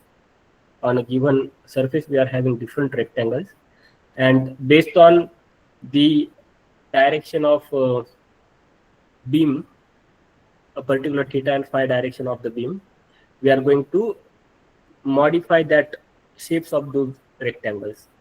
So there are certain calculations so that the beam will be directed towards that particular direction. So in that way, we are going to find out the elements of the of that particular this reflector array. So first, what we have done is like we need to write two for loop, because in this shape, if you see, this is like drawn inside a circle. So because of that, we need to check whether this particular point is inside the circle or not. So for that, what we can do is like we are going to find out R, and yeah. So whether this x and y, x square plus y square, is within that R or not, radius divided by 2. So if it is under the radius, then we find out the R, and after that means this distance. So this is like the signal incoming distance where we are having antenna, and I want to shift this radiation towards this direction. So this is the Ri. So Ri will have two components, xi, yi. So similarly, we find out Ri, sorry, total R, then phase velocity, and then after that the phase, then yeah. So we can also define these upper lower limits and so on, that we can interpolate, and then accordingly we can calculate the width of the rectangle, and then from that we can create a rectangle, and we can go on adding these rectangles to the project. So this reflector is created, create object, by using this create object function. So okay, so create object is inbuilt function. Here we are creating this reflector array. Set nodes. Okay, so nodes we are finding out, triangles we are finding out, and accordingly we are just creating this particular reflector array. So these are the sliders, these two sliders, and then the theta that I want, phi that I want. I just need to specify, so it will calculate. So suppose I want to create a reflector array which is having theta target or beam theta like 95 and phi is 100. So it is going to calculate the structure now. And if I, after calculating the structure, basically it is having a dielectric box. So it is creating a box for drawing the dielectric. So I will add this to the project. So it will create a reflect array for theta is equal to 95 and phi is equal to 100. So I'll just add this to the project and run. So you can also see that these calculations are there. So after performing this calculation, yes. So this is the design of reflect array that we have created. And it also has the ability to draw different type of plots. So we can visualize the plot also, like how this fades distribution in there and so on. So suppose we want to again make a structure. Let's say I want to change this now. Instead of 95, I want it to be 90 and then 5. And let's say 45. I'll run this. Yeah, so we can see here.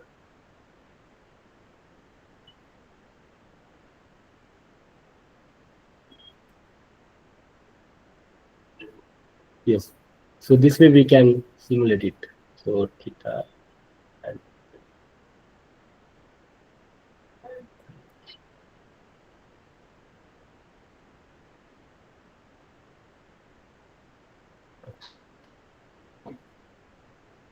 yes, you can see now this shape is changing. So basically, whenever we do it, it also prints this calculation. So this is getting plotted and printed because we have some inbuilt commands like pixmap. Pixmap is the command which is going to plot these particular phases. So here we have a tool which can do the plotting, which can perform the arithmetic also, like 5 plus 9. So you can use it as a, you might have used the Jupyter notebook. So it's something like Jupyter notebook. So you can perform these calculations and so on. And there are some more things we have made. So this, whatever you are seeing notebook is not just a notebook. It is going to do a lot of things again. So plotting is one of the things, but there are few more things that I will explain in the upcoming webinar.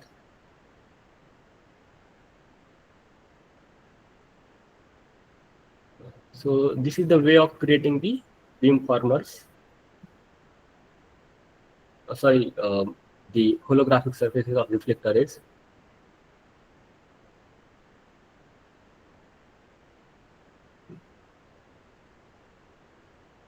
So there are few examples like GTEM cell.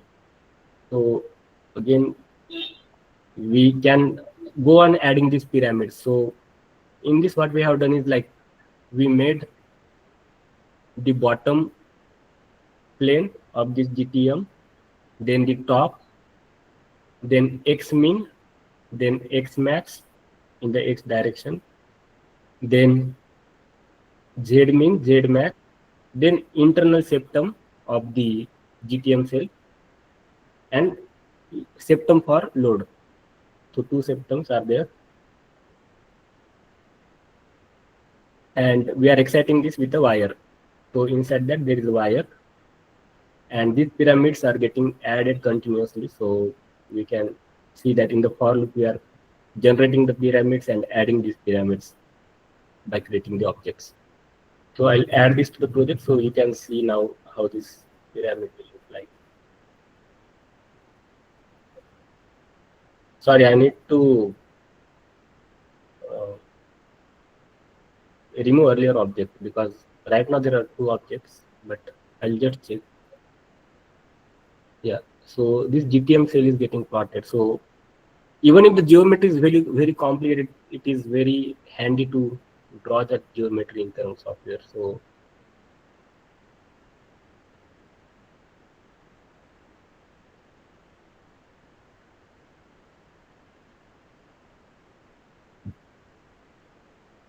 now you can see that this is the septum. So here at the top right, we can see that it is written septum. Then this is top plane. Then this is x max, x min, and this is the pyramid. So pyramid 1, pyramid 2, pyramid 3, and after that here is the load. So it works as a transmission line, and we can get things.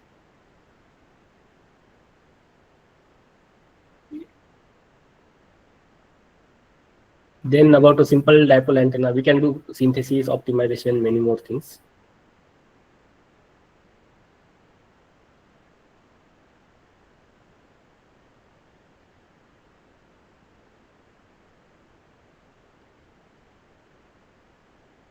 Yes, so here we can see this. So we have designed this at particular frequency, f0 is equal to 500. If we want to change the frequency, we can again adjust the frequency from the sliders, or we can create our own sliders and we can add it. So sorry. Yeah, we also have one more example, pixel antennas, pixel based antenna. So again, here we are turning on and turning off the pixels. So I'll try to, okay, I need to click on new first. Yeah. So, so in case you are doing this research on IRS or some application related to, like, there are different switches, you need to turn on and turn off the switch, reconfigurable antennas, you can say. So in such type of application, this type of design is useful. So basically what we are going to, how we are going to design this example, I will let you know. So I first add to the project and then run.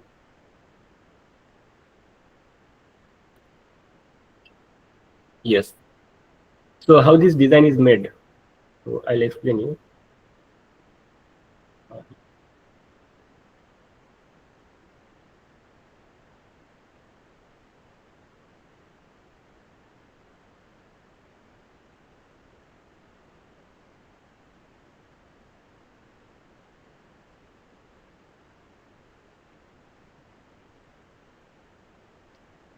Okay. Maybe there are multiple version changes are happening, so this can be the reason. But I'll try to run it.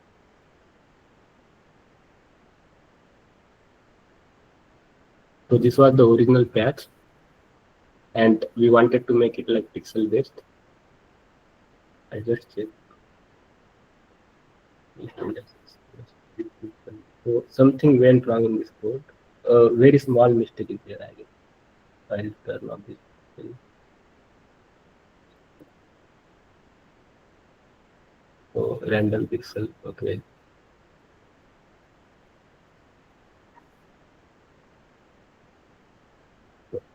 Bad, but I will make it as original patch.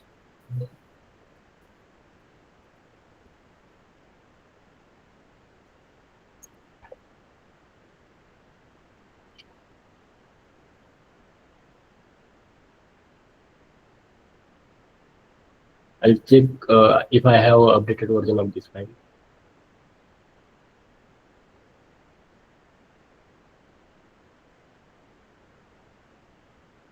Yeah, pixel-based antenna optimization and miniaturization using genetic algorithm. I'm not sure whether this is the new latest one. Okay, yes. So this is the working example of this design. So in this example, what we are going to do, maybe this is same concept is applicable for beamforming also. So we know that pixel antennas are like a popular discussion we had during several times. You also might have some discussion or conversation about pixel antennas, that we can change the pixels and automatically the antenna will be generated, and we don't have to design the antennas. Just give it to the software and it will turn on and turn off the pixels and the antenna will be generated. So that kind of conversation was there in most of the researchers. Many times you also might have done this type of discussion. So I thought like we can try designing a pixel based antenna. So here there are some, so the beauty of the thing is like Tarang supports some user interface element also. Earlier I have shown you like how we can create the slider, but not only slider, we can create different user interface very simply. So here I'm writing cases, random pixel antenna and miniaturized patch antenna and original patch antenna. So there are 3 cases, so that 3 cases will come here directly. So if I select any of the case, the geometry will modify accordingly. And then I'm making this as a matrix.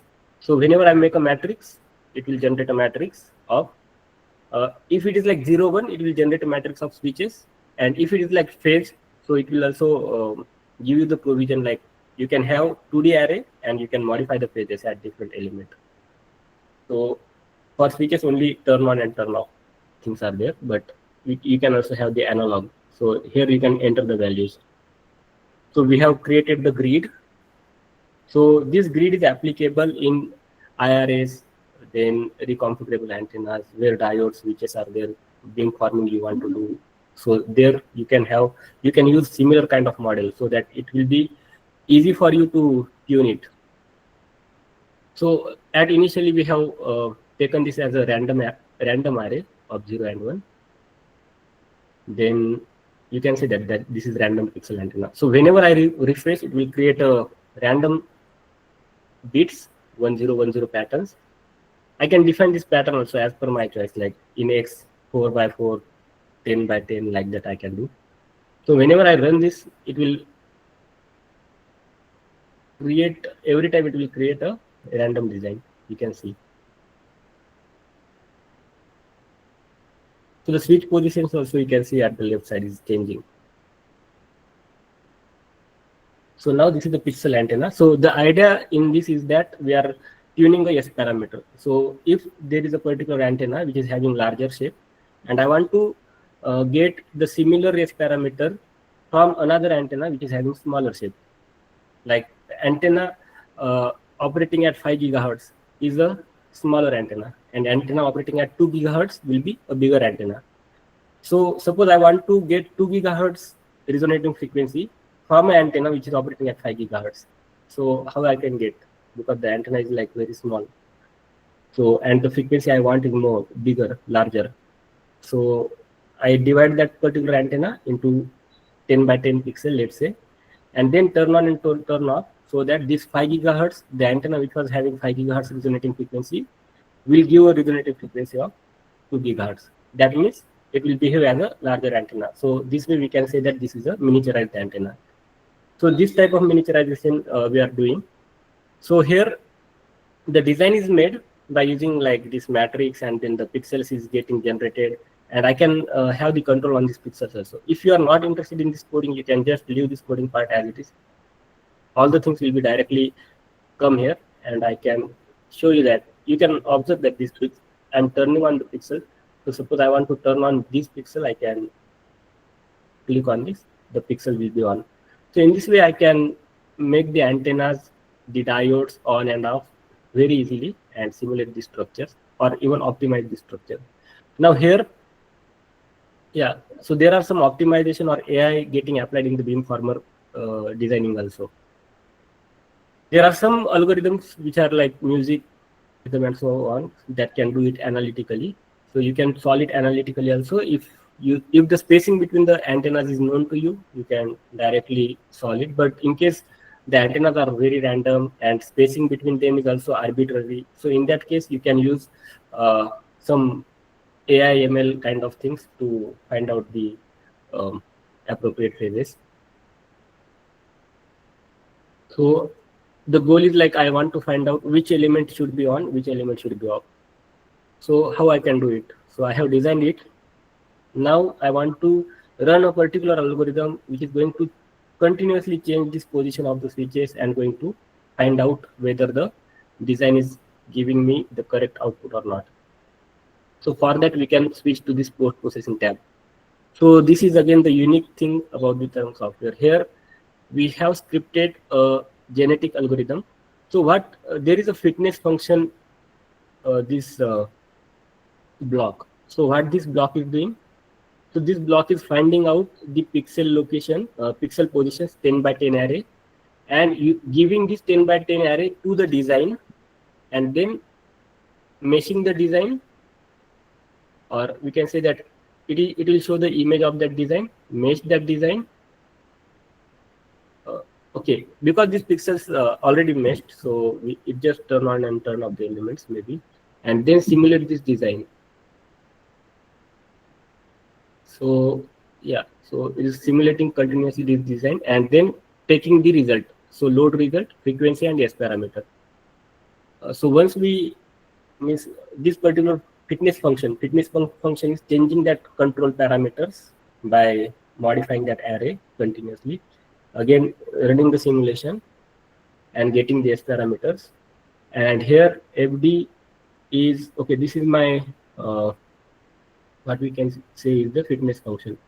So F minus FD divided by FD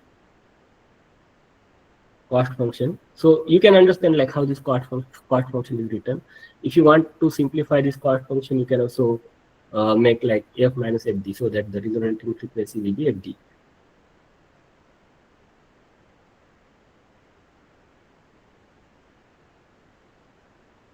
Okay, here we want to increase the bandwidth of the antenna. So for all the frequencies, we are going to check. So to optimize the bandwidth, this is the fitness function. There are some popular fitness functions. I can give it to you if you want to optimize a particular parameter, or you want to achieve the resonating frequency. So you can use that particular function, cost function, call it during the function, and try to minimize that cost function. So here our genetic algorithm process is started. So there are, you might be knowing that in the genetic algorithm there are mutation, crossover, we need to generate the population, so on. So these things are going to happen. So I'm going to make this number of generations. I'm going to run this genetic algorithm, and I'll try to get the best solution from that. So in case you want to make your beamformer or some designs related to like where you want to make the switching, so you can use this algorithm as it is. You can use very slight modification you need to make. So you can create your design with your own user defined widgets and all that, and you can control that parameters. You can through multiple algorithms. I have many algorithms with me, and those algorithms we kept open so that people can use their platform, integrate their designs, and optimize these designs. So this is genetic algorithm which is going to optimize, and at the end it is going to tell me the optimum position of the switches. Now yeah, if you see here some AI application, like if I want to simulate a particular antenna, run it in the for loop, like multiple simulations I want to do, so how I can do. So this is like particle swarm optimization applied on the dipole antenna. So basically antenna can be anything, but for simplicity I just put it because during the online demo it is not possible to simulate bigger structures. And the second reason of putting the simple antennas is that we know the analytical result. So whenever optimizer run and give the result, we can quickly like justify whether the result of the optimizer is correct or not.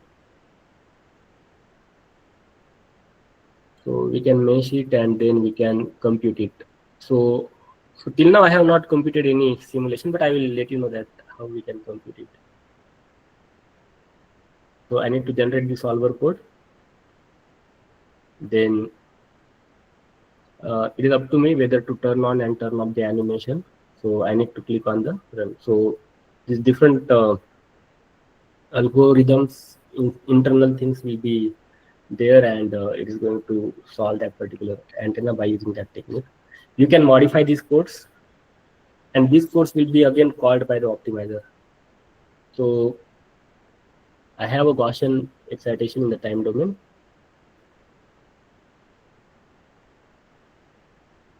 Now it's started time marching loop for this particular dipole antenna.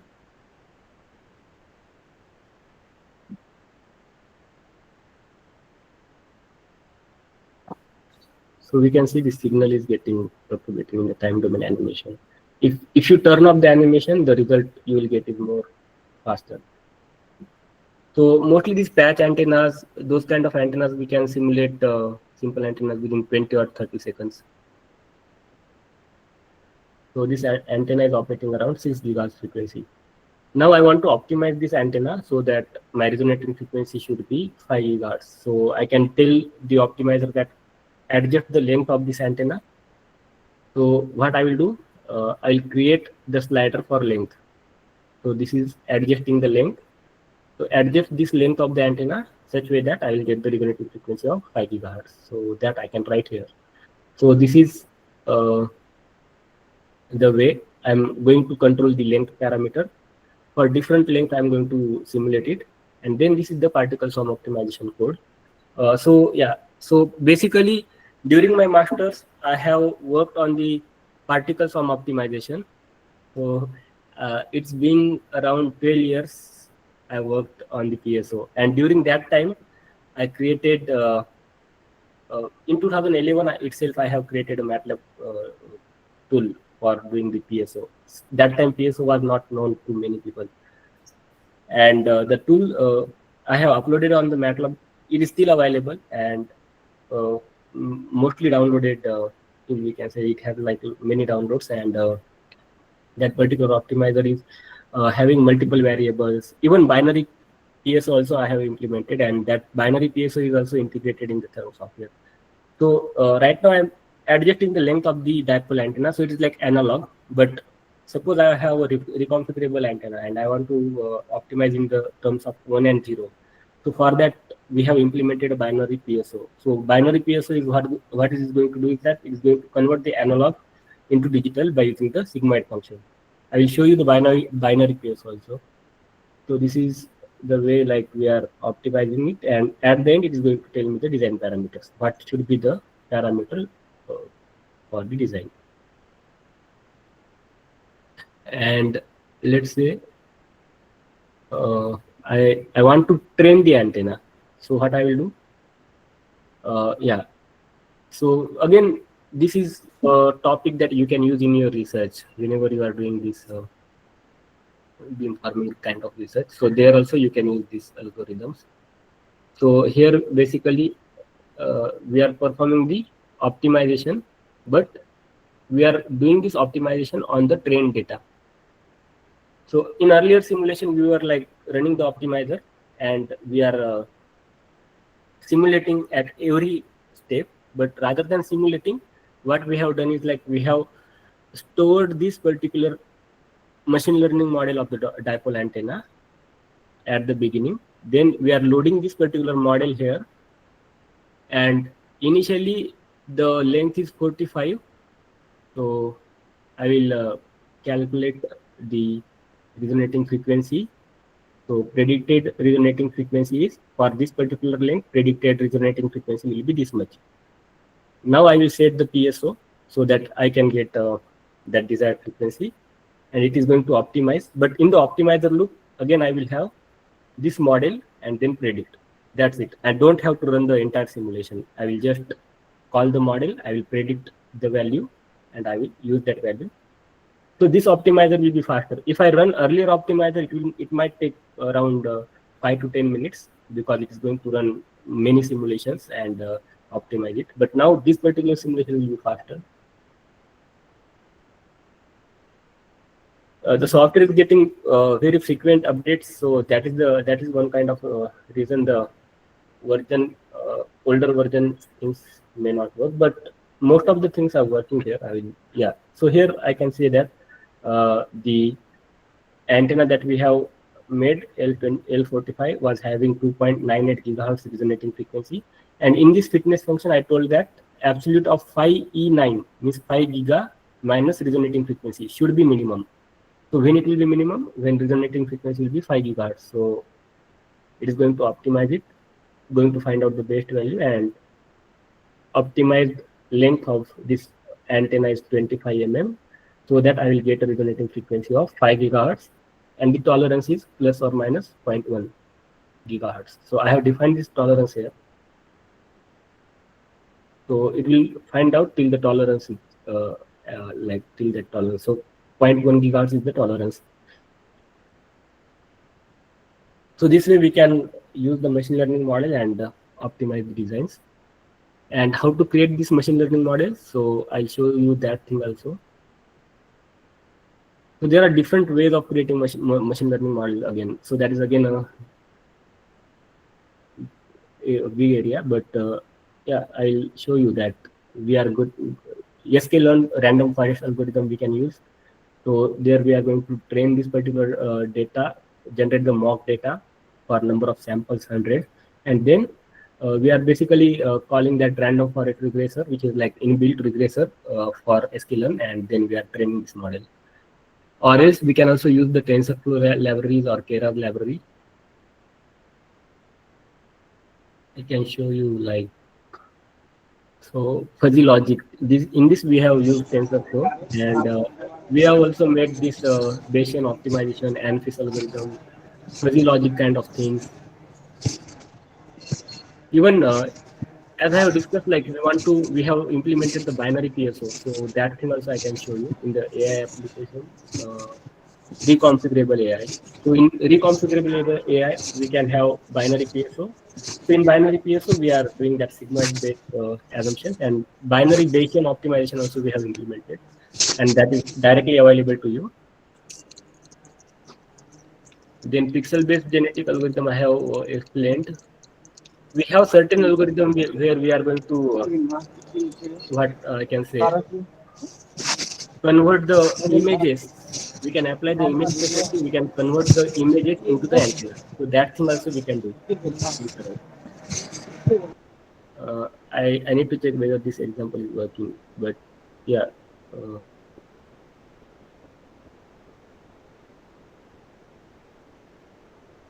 Okay, no, this is blank. Might be these contents are, this antenna is stored at some other place. But yeah, we can directly use the image, find out the contours, and directly make the antenna from that image.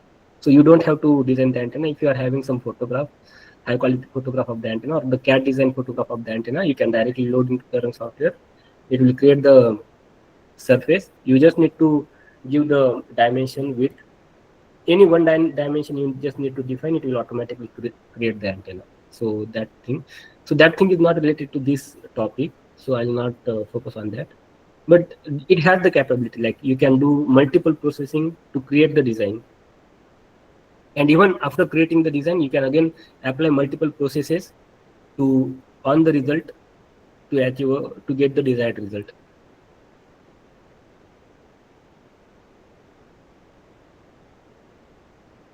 Frequency selective surfaces are there. So yeah, so now I will explain some basics about the beamforming. So beamforming may take a little bit more simulation time. So I will not go directly into the simulations, but I'll explain how we can do the beamforming using the route.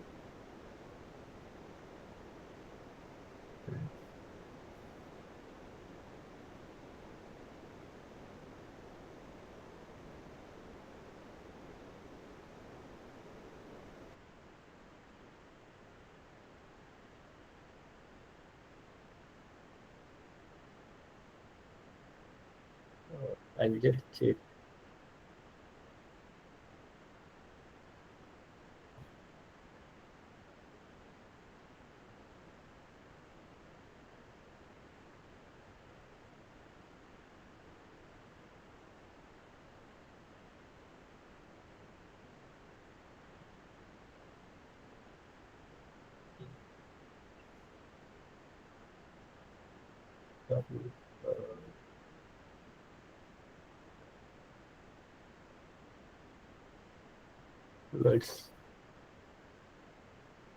I'll open this once again.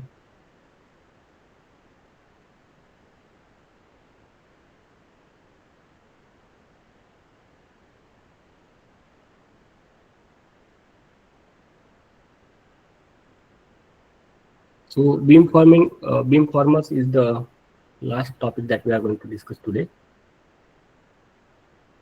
So what happens inside this beamforming is basically, okay.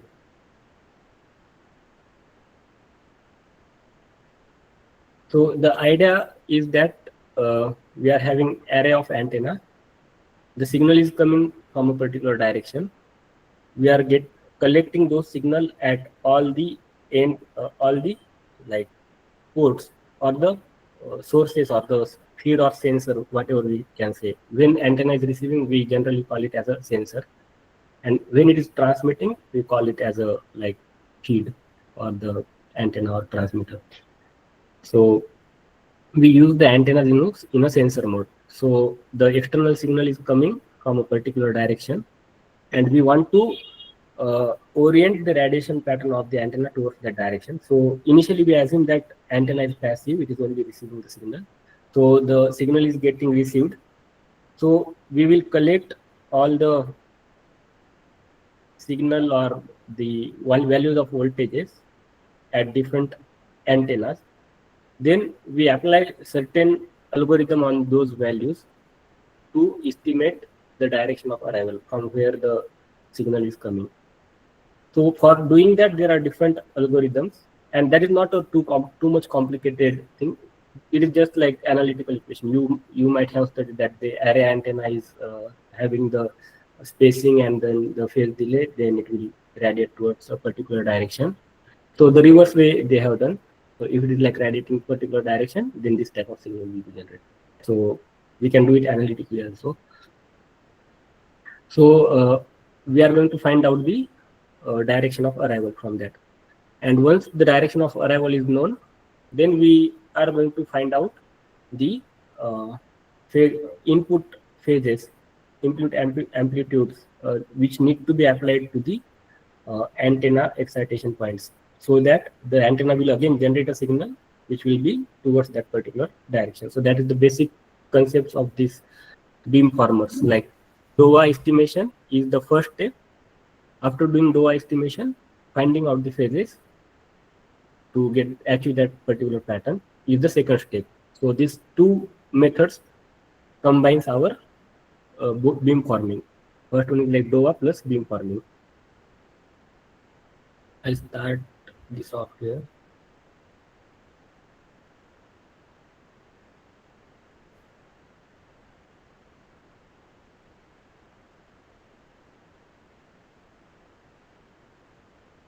Okay, I need to share the screen.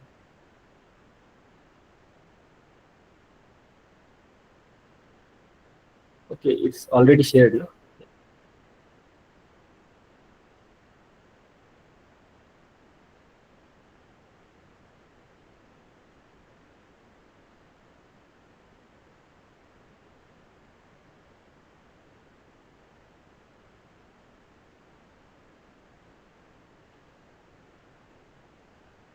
I don't remember which exact file this one is.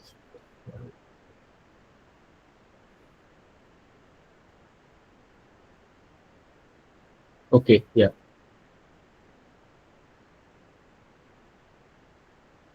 So to get started, we have taken a simple example. So here these antennas are not visible to you. The reason is that, okay, initially earlier also this file was loaded, but we are not able to see these antennas. So the reason is that what here we are doing is, yes.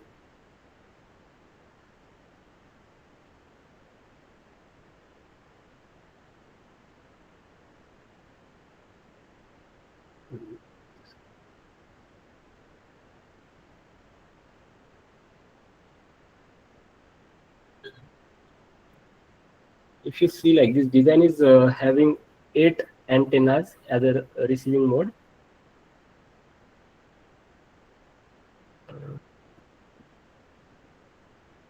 Yes, you can see that these are 8 antennas. I need to zoom it. Just a minute. And there is one transmitting antenna which is at a very far distance. So yeah, so 8 sensor antennas and 1 transmitting antenna. So for simplicity, what I will do, I will reduce this distance. Let's say 0.1 multiplied by something. So this is the D. D is the thing like where we are calculating the distance. The antenna need to be in the far field. So I just make this D is 0.1 so that the antenna will be closer and it will be visible.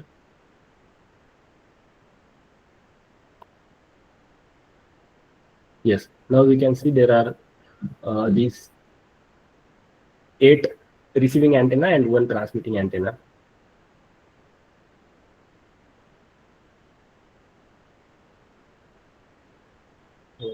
For example, I can adjust this theta from, let's say, any value. I can take 0, -90 to +90. So whenever I change this value, it will change the location of this transmitting antenna, this single.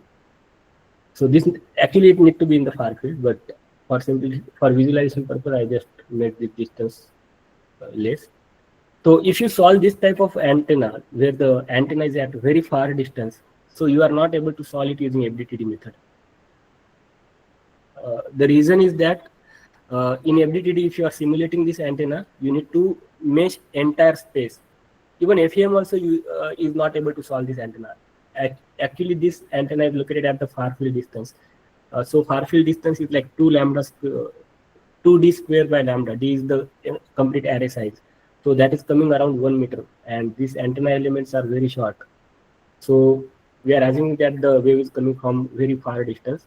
So when you model this design in FEM or in FDTD, so it is going to create a lot of variable. The simulation will take a lot of time because one of the antenna is too far.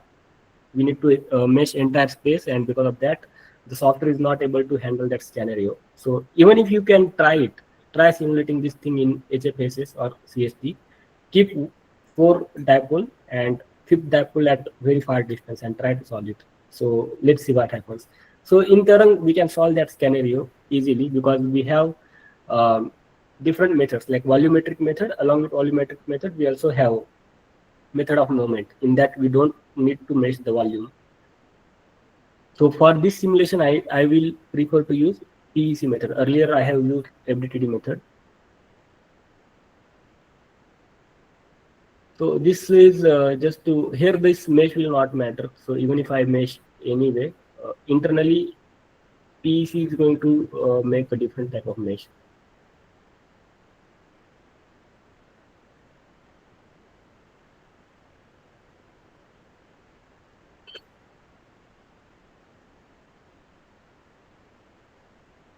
Yes. So I'll click and I'll run the measure.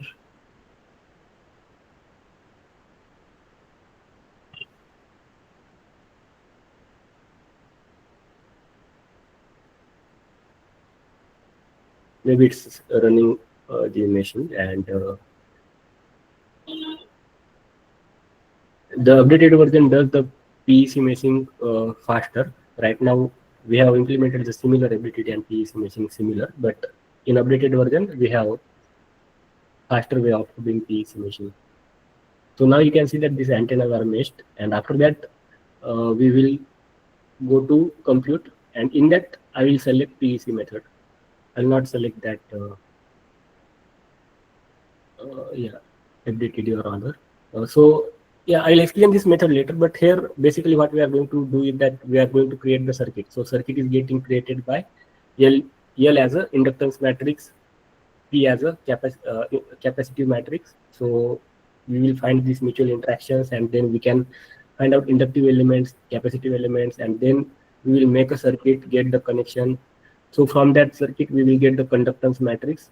I'll show you, I'll store this conductance matrix somewhere. Instead of storing the capacitor, I'll show, I will store this connection matrix and the conductance matrix. So let's say this is the connection matrix. To make this next simulation faster, I'm doing this trick. So yeah, I'll run this simulation now. So it will solve it by using PEC method. It will store the conductance matrices and the all data like S parameters and so on. I need to make this narrowband simulation. So yeah, it's narrowband from 7.75 gigahertz to 8.25 gigahertz.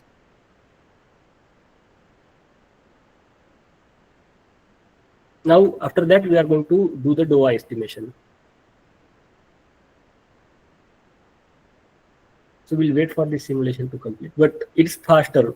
Even if this distance is very large, as we are making this PEC method. So basically here you can see that it is going to create this connectivity matrix, finding out partial inductances, partial capacitances. So these are very useful things for research when you want to do the research and you want to include the equivalent circuit, that kind of things into your work. So this method, if you run your simulation using this method, you will have better chances of publishing paper. So now it has solved this problem. This antenna operates around 8 GHz frequency. We can also visualize this result in the result tab. Now I'll show you the post processing. Okay, I will load that. Just a moment. Yeah. So here, so this is basically beamforming things, DOA estimation. So this solve voltages. So basically we have got these conductance matrices, and from that we are getting voltages. So if you know this basic electromagnetic concepts we have applied here, we are just getting this G matrix, which is conductance matrix. So V is equal to GI, or yeah, so okay, G inverse I. Then number of ports, and we are storing these voltages, positive, negative. So that will be voltage at different ports. So I will not simulate this again. I'll directly load the result because I have already simulated. Okay, this particular thing we have created because we wanted to, from the slider, we wanted to control the theta angle of that particular dipole antenna. So the design of that dipole antenna or that particular structure will change. The antenna will change its position based on theta, and then we will verify whether the DOA estimated correctly or not. So we have kept everything inside the single algorithm, like simulating the design with particular angle of this dipole. So I'll remove this. I have that earlier simulated result. So I'll open it, get it, find out the voltages. And after finding out the voltages, we need to find out the voltages we are using as a snapshot. So snapshot can be a signal at different ports with added error, or we can also do narrowband simulation, different frequency, and use that. So we are using this as a snapshot, and we are finding out the covariance matrix. And here we are doing the steering. So we use this particular sine theta. So it is like 1D steering. If it is 2D steering, we need to create 2D array, and then that steering function will be again having theta and phi, both the directions. So we know that sine theta cos phi plus cos theta sine phi plus that kind of equation will be there. So now here we are generating this. This is like we are sweeping over the angle. So this is a scan from -90 to +90, and then we are finding out this eigen of this R matrix, and then going to find out this peaks. So once we get these peaks and all, we will be able to estimate the DOA. And after estimating the DOA, what we are going to do? We are applying the MVDR weights algorithm for doing the beamforming. So first part is DOA estimation, second part is beamforming. So here we have done the beamforming. So we can run this algorithm. I don't remember this. Okay, yes. So, sir, sorry for the interrupt, sir. Actually, this is completely the Python code or any other general. Yeah, this is Python code only, but there are certain inbuilt libraries that we are also having. So that also we are calling parallelly. But mostly it is like Python. If you know Python, you can modify these codes very easily. So now I have just run this code where we have made this DOA estimation. So yeah, so because like in the simulation design, I have made at 0 degree. So it is telling me that the object is at 0 degree. So element 1, okay. So this is the DOA estimation. If you see this design here, the position of this dipole antenna, which is made of rectangle, is calculated from this XYZ. This is far field distance, and then this is the 3D angle. So I kept phi is equal to 180 because I want to make only, I have 1D array. So phi I kept as fixed 180, and then theta I am changing. So theta is 0. So we wanted to estimate, means our beamformer should give me a result which is 0, because that dipole is coming, sending the signal from theta is 0. If I change it to 20, then again it will calculate the voltages, and this beamformer will tell me DOA is 20 degree. So that is the thing happening here. So you can try this simulations, you can estimate this DOA. So basically in the input we have only given, to this DOA estimator we have given this voltages as an input, and from voltages we have that port voltages we have made this, used that is as a voltages as a snapshot we have used, and from that we have applied this beamforming algorithm. And this particular beamforming algorithm that I'm saying is music, MUSIC. So music is widely used DOA estimation algorithm. So we are plotting music spectrum, and in the spectrum you can see that we have accurately estimated our degree of arrival, which is 0 degree. There are again few other DOA estimation algorithms. This is MVDR beamforming algorithm. So for that I can explain. Okay, we have only 5 minutes. I will only explain different techniques of estimating DOA. Again, I have some literature on beamforming also. What are the different methods to do the beamforming? There is also time difference DOA. Right now we have used PEC method, frequency domain. We got the frequency domain result, and we are doing the frequency domain DOA, that music and all. But if I have a time domain FDTD result and I want to do the DOA, so time difference DOA is also there. So I have those codes of time difference DOA. I need to run the FDTD simulation. I need to create the arrays and then show it to you. For now, I'll just explain you what are the different DOAs and which DOA performs better. So yeah, so this is the new example that I'm having currently. So yeah, so this is my input. So the true DOA is 20. So in previous simulation, I have only shown the single DOA, but if there are multiple signals coming from different directions, so that also we can estimate. So true DOA estimation, so I'm giving this 20 and minus 10 as an input. And there are different DOA algorithms we are using in this. So first one is like Capon or MVDR, then bar plate DOA, then this music algorithm that we have earlier simulated with our actual result. So we are comparing music versus Capon versus Bartlett. And then Esprit is also a DOA estimation algorithm. So these algorithms are also there. So we are going to estimate this DOA by running these algorithms. And so Capon, Bartlett, and music. So we'll run, and at the end we will tell you what will be the estimated DOA and what was the true DOA. So I'll run this algorithm. Yeah. Sorry, by mistake I made comma here. Yeah. Now I'll run. But you can see in this simulation, we had estimated this DOA. So true DOA means I know that the signal was coming from 20 and minus 10. I estimated it, and from Bartlett I got minus 10, 20. Then here minus 10, 20. Okay, maybe this position is changed. I need to make this first and second correctly. So it is actually 20.25 minus 10.25, 20 minus 10, 20 minus 10. And in spirit, it is again 20 and minus 10. And most of the time, this music algorithm performs better. So we can say that music is more reliable. You can test multiple results, like you can make different antenna configurations, and you can apply to different DOA estimators, and you can see whether this DOA estimator which DOA estimator is performing correct or not.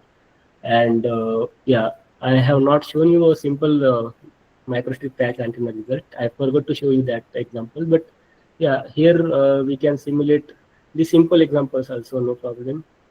So I'll open a simple example. Let's say microstrip patch antenna 88.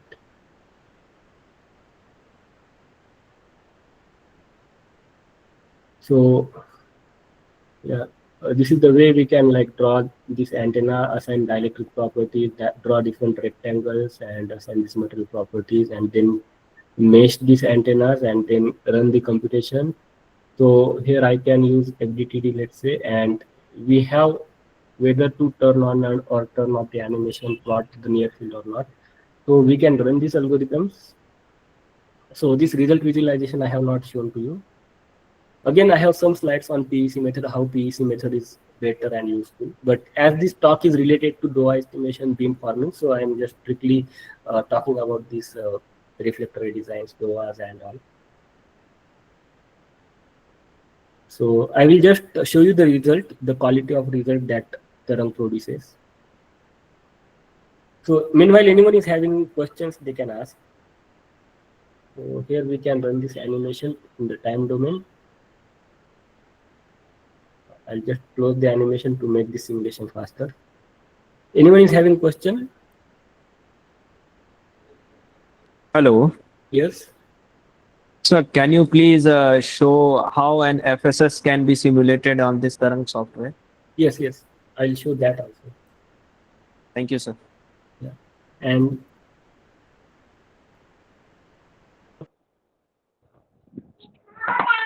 you can try visiting this website. Many of the participants asked from where to download the Tarang software. So I have mentioned the website, or even if you are facing any difficulty on downloading or installation or activation of the software, you can communicate with me on WhatsApp, also on email also. I have shared my email address as well as my WhatsApp number on this chat box. My teammate will also be there to assist you. I will share her contact detail also. Yeah, so here we have simulated this MPTD result, and in the result tab, we can see these different plots like real part of input impedance, then the S parameters, and it has all the facilities required. Like we can add the markers, we can change the color of this plot, we can make it like cursors and export it. So these things are also there. So we can see the Smith chart. So mostly all these results are available, and as I have discussed, like we have this post-processing abilities and all. So even if certain result you want to plot by yourself, you can directly go to this command lines and you can use it, like simply plotting function you can use. So this is the current distribution on this patch antenna. I can animate it also, or I can see the near field animation, contour plots, so on, and then the radiation patterns.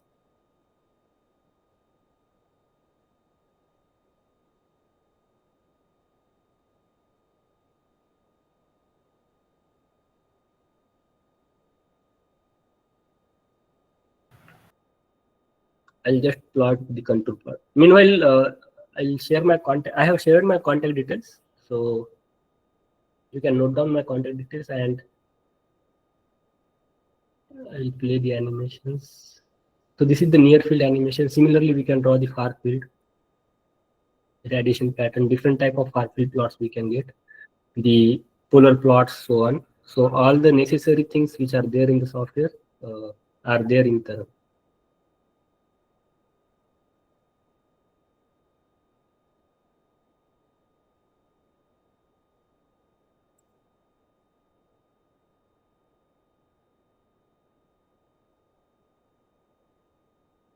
It also has the schematic drawing abilities where we can drag and drop the components and make the circuits. So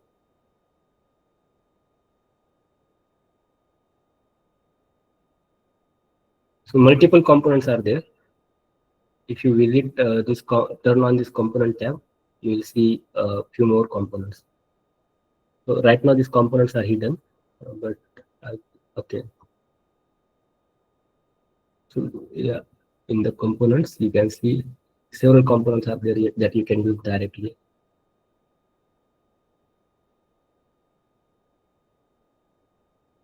So it's a full-fledged software where you can design the things, you can mesh it, you can run this problem using different numerical methods, you can apply your own post-processing algorithm, or you can use inbuilt algorithms that Tarang is having. So we are providing the macros, many more things, and I'm happy to let you know that Tarang is mature enough that I can say that we are having certain benefits over competitor tools also. I hope I have explained all these things during my presentation. What are the benefits? How Tarang is unique? So in case Yes, anyone sir. is having doubt, they can ask me. So Tarang is basically having the application starting from basic electromagnetics to high-end research. Yeah, FSS, I forgot to show. Yeah. I'll just show that FSS.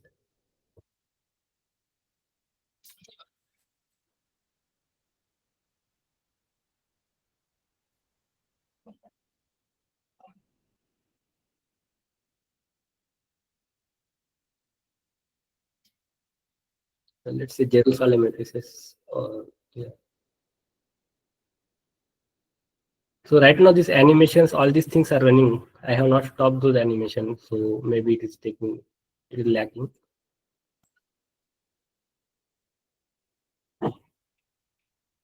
Yes.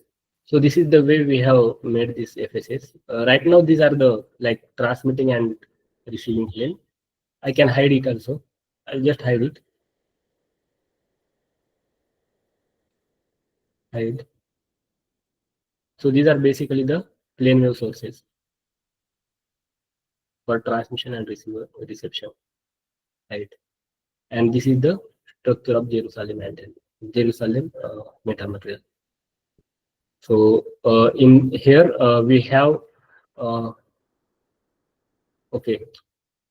I changed the mode. I again need to hide. But anyway, so basically we are having this thing, the boundary condition. So we are applying periodic boundary condition from all the sidewalls. I just close this. Yes. Now here we can see the four sidewalls x and y directions are having periodic boundary conditions. In plus z and minus z, we are having a signal socket port, and in the z direction there is CPML. So this is the way we can model this FSS. We can also mesh it and then run it the simulation, and it is going to tell us different transmission and reflection coefficients. TE11, TM11, that also we can control, like what type of source I want. So assign socket port. So by using this socket port, we can adjust it like TE, TM, TEM, KX, KY, that we can decide. So I hope I have given some basic idea about FSS, how to make the FSS. The same way we made the patch antenna, we can make the FSS. And the only thing is the boundary conditions and the port. So we can apply the flocket port, and we can apply the CPML boundary conditions. Thank you, sir. Yeah, CPML is basically perfectly matched layer, which is like going to work as an absorber. So we cannot draw infinity space in FDTD, so we need to apply the boundary condition that will act as an infinity. So that is the basic concept. So welcome, and thank you for joining this. Any other queries from the participant side? So yeah, metamaterial absorber is like, I guess, similar to that unit cell or that I have just shown.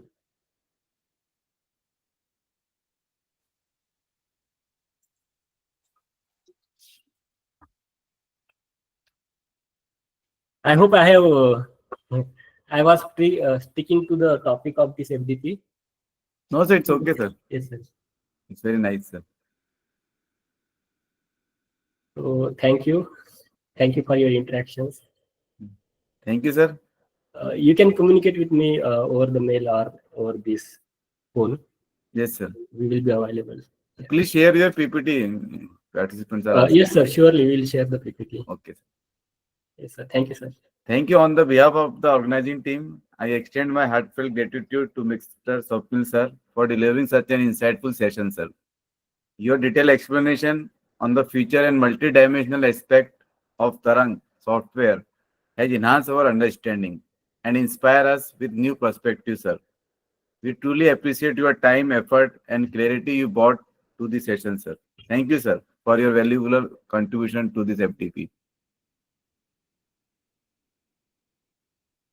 Yes, thank you, and hope to see you all again. Yes, sir. We will meet face to face. Okay, sir. Yes.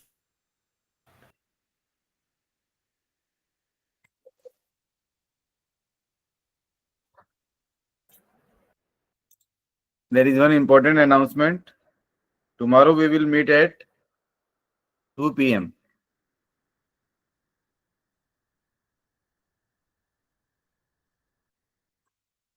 Our first session starts from 2 p.m. to 3:30 p.m.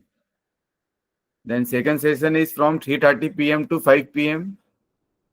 Session third will start from 5 p.m. to 6:30 p.m. From 6:30 p.m. to 7:30 p.m. we will conduct online test and feedback from the ATAL portal. You have to log in into your ATAL portal and submit the online test and feedback. It is mandatory to all to submit online test and feedback along with the reflective journal feedback form which I will share on your email or in the WhatsApp group. 7:30 to 8 p.m. we have valedictory session. It is also mandatory to attend valedictory session. Any question you can ask to me. And please not to forget valedictory session and online test and feedback. Attendance we will update today or tomorrow for 5 days. And attendance of 13 September we will update up to 5 or 6 o'clock tomorrow evening.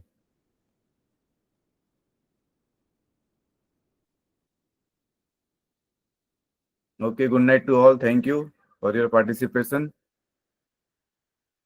We will meet tomorrow at 2 p.m.